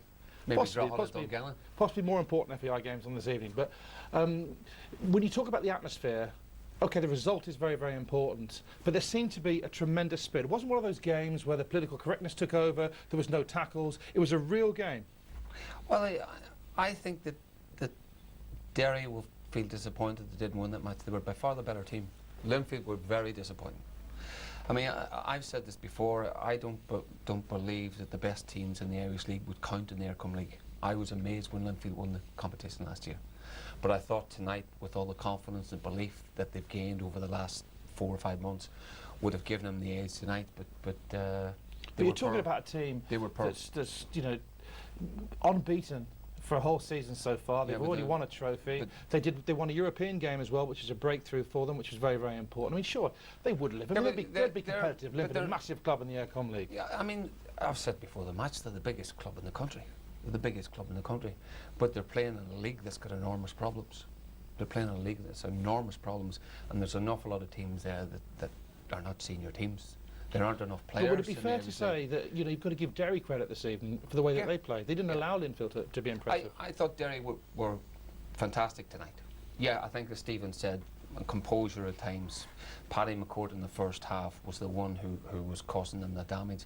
In the second half he wasn't as prominent, but I still felt that Derry were the better team. I don't think Linfield put 3 or 4 passes together the whole 90 minutes. Well, talking of Linfield, I think we've got their manager, David Jeffrey, live at Windsor Park. David? Hiya, Patrick. How are you? I'm not bad. I see Felix is talking sense as usual. You don't agree with what he says, no? No, I do not. I tell you what, Patrick, he's obviously watching a different game from I does, but obviously Felix has been out of the game for a while. You know, that was his 36th game. After 48 hours, we were back after the 36th game. And I tell you, we knew that Derry were going to be nice and fit and nice and sharp. They're a full-time team, so you've got to give credit to it. But my lads, 48 hours ago, we're playing in another game of football. We've been going from the middle of June. He was surprised that we beat Shelburne last year. I tell you what, Felix, you want to wise up and you want to watch a good blooming team now and again. Because I tell you what, I cannot believe those comments. I tell you what, definitely Derry City coming through there, son. Absolutely no doubt about it. Exactly the same as when you were Coleraine. And I'm proud of my club tonight, desperately proud. I've got to give credit to Derry City. They were excellent. Their support was outstanding. Their supporters were absolutely superb, and Stephen Kenny has his team well fired up. But I tell you, Felix, 3 or 4 passes, I tell you what, go and see an optician. Well, last year in the competition, you lost your first game. So, you know, this is a very tricky tie against Derry City. You'd be disappointed you didn't get 3 points at home, but you'll be proud of the effort the players put in. Pat, of course we're disappointed, but you've got to look in reflection, and on reflection, a draw was a fair result. All right, we scored a good first goal. Obviously, little Patrick McCourt, you know, was a silly penalty for us to give away. We shouldn't have given the pen away. But after that, you know, we both sides created chances. And to be honest with you, you know, you count how many saves our goalkeeper made and how many big 40 made. There wasn't that many. So for anybody to start saying that one or other should have won, to me it was a cracking game of football. There was how many people, Pat, how many people were talking about the doom and gloom and how the night wasn't going to go well and how there was going to be all sorts of silly stuff. And I tell you what, Derry City, Linfield Football Club, I've done the country proud, and I just don't mean Northern Ireland, the whole of Ireland proud. I tell you what, fantastic, and thank goodness St Anthony are keeping this competition going. Everybody should be very proud. OK, thanks, David. And listen, I'm sure the next game at the Brandywell is going to be very, very spicy. Felix, you don't know what you're talking about. Well, we're all entitled to our opinion. He's the manager, what he's saying and publicly and what he's saying privately is 2 different things. We've all done it as a manager. You've come out and you put a brave face on it. Tonight they didn't perform. They're the biggest club in Ireland. They're playing in a league where they're knocking over a lot of people. But he made the point that they just come out of a game 48 hours beforehand. That's very tough, but I isn't mean, it? I said that at half time. I felt that Linfield were very leg weary. I think they're very leg weary. I saw them playing Coleraine a couple of weeks ago in what was basically a ploughed field. Well, we're going to look at the And highlights they played now. the County Antrim Shield against Ballymena, and they played Loughgall twice, a replay which they didn't want. Tonight they looked leg weary. I mean, we didn't see Glenn Ferguson. Never saw him. Thompson scored the goal, but apart from that, we never saw them. Okay, well, we're going to look at the first half highlights. Alan, if you can talk us through the first half. I think Derry started off really, really well. They took the game to Linfield, probably caught Linfield a little bit by surprise. It was a really bright start, wasn't it, from Derry? It really was, but then they got caught cold. The first time I think Linfield came into their half with any significant threat was after 7 minutes. The goal came after 9. You see the goal here. It's a routine ball into the box from a set play. Normally your centre halves will come and deal with that. David Ford, as Stephen said last season, he was coming and catching those balls for fun. He came and fumbled it, first game. Paddy McCourt, this is what he does really, really well. He invites people to make Definite mistakes. penalty, Alan? Definite penalty, and an excellent finish by Mark Farn. Then Derry were on top. Eddie McCallum winning 50-50 ball on the halfway line, breaking through. Good first touch by O'Flynn. Again, early season, didn't hit the target. You just looking there at the corner, the ball coming into the box. Again, it's Paddy missed by the keeper. Throughout the first half, I always felt that Derry had the mark on the Linfield, particularly the centre half and the back two. Second half, they improved dramatically. They held a much better line. But Stephen would have been very, very happy at half-time, and as we spoke about, David Jeffrey certainly would have had a go with his team. Well, I think we could say that Derry possibly shaded the chances, but it was an even game. Linfield in the second half stronger, Felix? No, I felt that the second half was even enough. I think that was due to Derry maybe getting a wee bit tired, more than Linfield coming on strong. Which I felt was going to happen, you know, with the first game. Last 15-20 minutes, there's a lot of guys blowing very heavy. I felt that Linfield maybe had a shout for a penalty there, because not on the goalkeeper, but on Barry Malloy, maybe blocking the guy. But I think in terms of our chances, I think when David Jeffrey calms down and his brain starts working again, and he analyses the match a wee bit better, he'll realise his team didn't perform tonight. And I think they're rather fortunate to get a draw. Well, certainly, you know, if you look at this here, I felt that Stephen O'Flynn. I think he just had too much time. If you pick the highlights of that match, you would very rarely see David Ford in the picture. Yeah. I think one of the key components is that neither goalkeeper was asked to make too many saves. Yeah. They came for balls that they probably wouldn't normally come for, and they caused trouble on their own back for. Yeah. But they were never asked to stand up and make a save, and I think that was indicative, perhaps, of Noel Bailey getting man of the match. I thought Peter Hutton and Ken O'Man were equally as dominant. As we said, Ferguson and Thompson, they didn't get a shot on target. Okay, well, we're going to head into a commercial break. After the break, we'll talk about the other 3 games that were played this evening. But we're going to go to a break.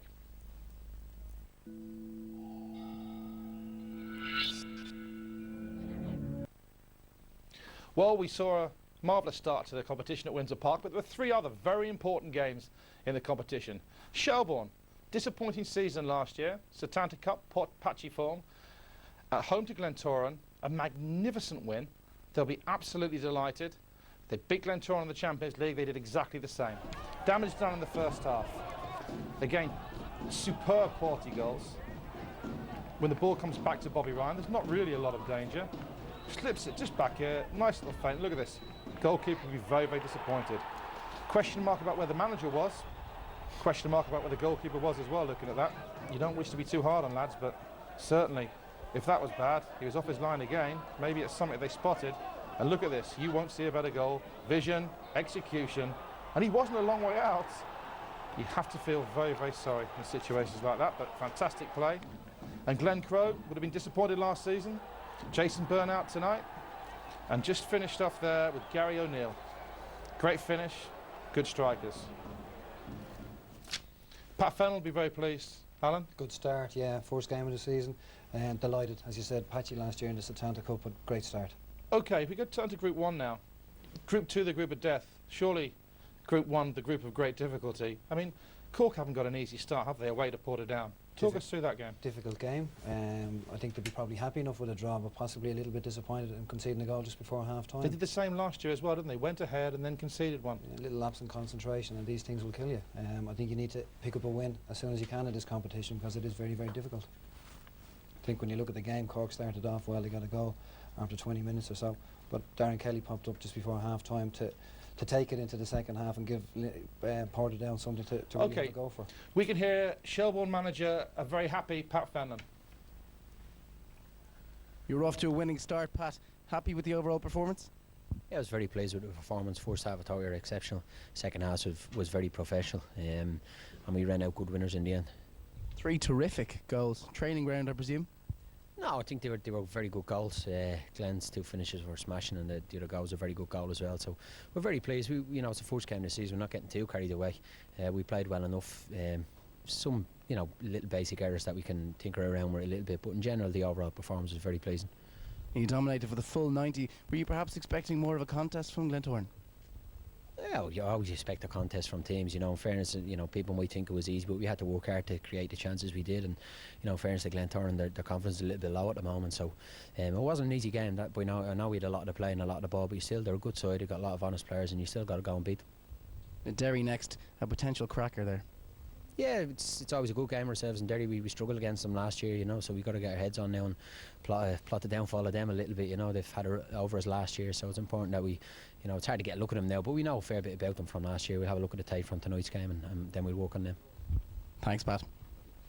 You can see in his face he's absolutely delighted, isn't he? Absolutely, yeah. Okay, Portadown and Cork City. Yeah, as you were saying, difficult game for Cork first out.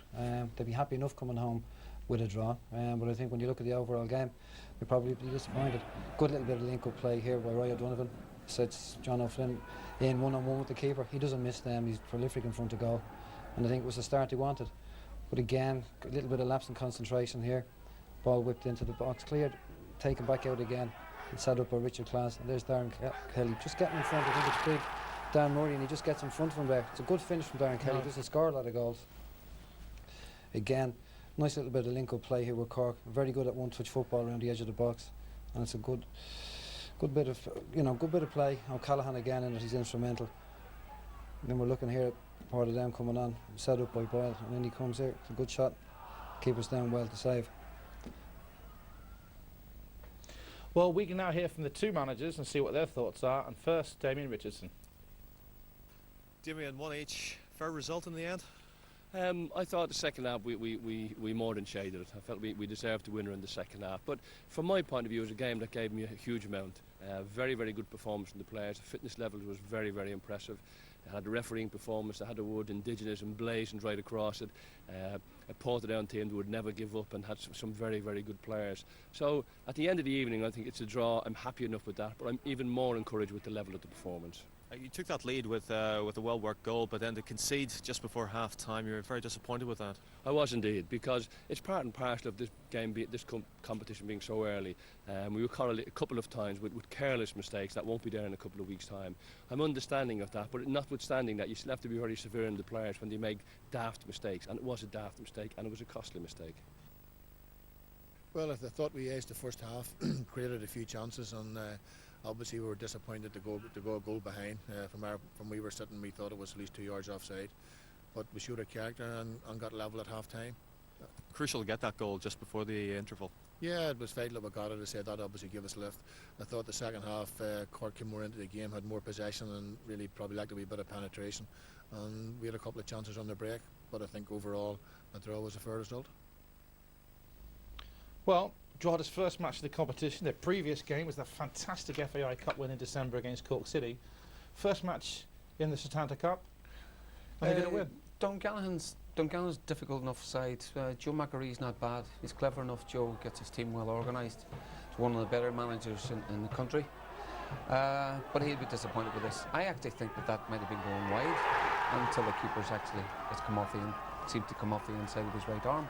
It might be going wide, but it's an awful goal to concede, and they'd be very disappointed in that. Second half, I think we're going to see Shane Robinson, who's going to set up a chance for Stephen Bradley, and he just knocks it over the bar. Or a good block by the Dungannon player, and I think as we'll see now, it's I think it's young Bradley who returns the favour. He slips Robinson into a good position, and keeper's made a good save. But it's a good start for Drogheda. been a good night all round for the Aircom League clubs. 2 wins and 2 draws. Given it's the first competitive match of the season, it's a great start for them. Good night for the competition. I think it's been a good night all round. Well, the last time we saw Paul Doolan, he's been interviewed after the FAI Cup final. Very, very happy man. Well, he's happy again tonight. Big smile on his face. First game of the Setanta Sports Cup, and it's 100%. 1 win. All very important to get the win tonight with home advantage. It was the first competitive game of the season. You had to really graft it out, and they weren't going to hand it to you, but that's what you did. Yeah, to be fair, I thought in the first half Conor we did very, very well. I don't think they had one chance apart from the back pass that Dan let go under his foot. I think we had a lot of chances, couldn't score. Maybe if we had took 1 or 2 of those chances in the first half, it might have been a little bit easier. I felt in the second half then that they did quite well, to be fair to them. They came at us a lot. I think you could see too, maybe, I wouldn't say it was a huge factor, but a little bit of fitness that they're well into the middle of their season. So I'm delighted with the win. I think it's our first competitive game, as you said. I mean, you never know with pre-season friendlies. As I said, we did well, but the main thing was to get our 3 points at home. And as I just said at half time, I wouldn't say we were fluent or playing brilliant. I thought in the first half we did, but the main thing was that we got the point. And to be fair, as I said, they came at us, and I'm just delighted that we had the 3 points. And you perhaps have to step it up for a trip to Cork next time. Yeah, well, as I said, Conor, it's our first competitive game. The season's up and running. I mean, you'd like to think that the more it goes on, the better it'll get. It'll be a tough game getting them down there. I'm not sure how the game went tonight down there, but we're looking forward to it. To be fair, the atmosphere will be good, and as I said, it's our first game. I'm sure the more the weeks go on, the better we get. Alan, it is a little bit surprising that the Aircom League clubs haven't had a competitive game, and yet there's been 4 matches and there hasn't been a win from an Irish League club. Well, I'm not surprised, Pat, to be honest with you.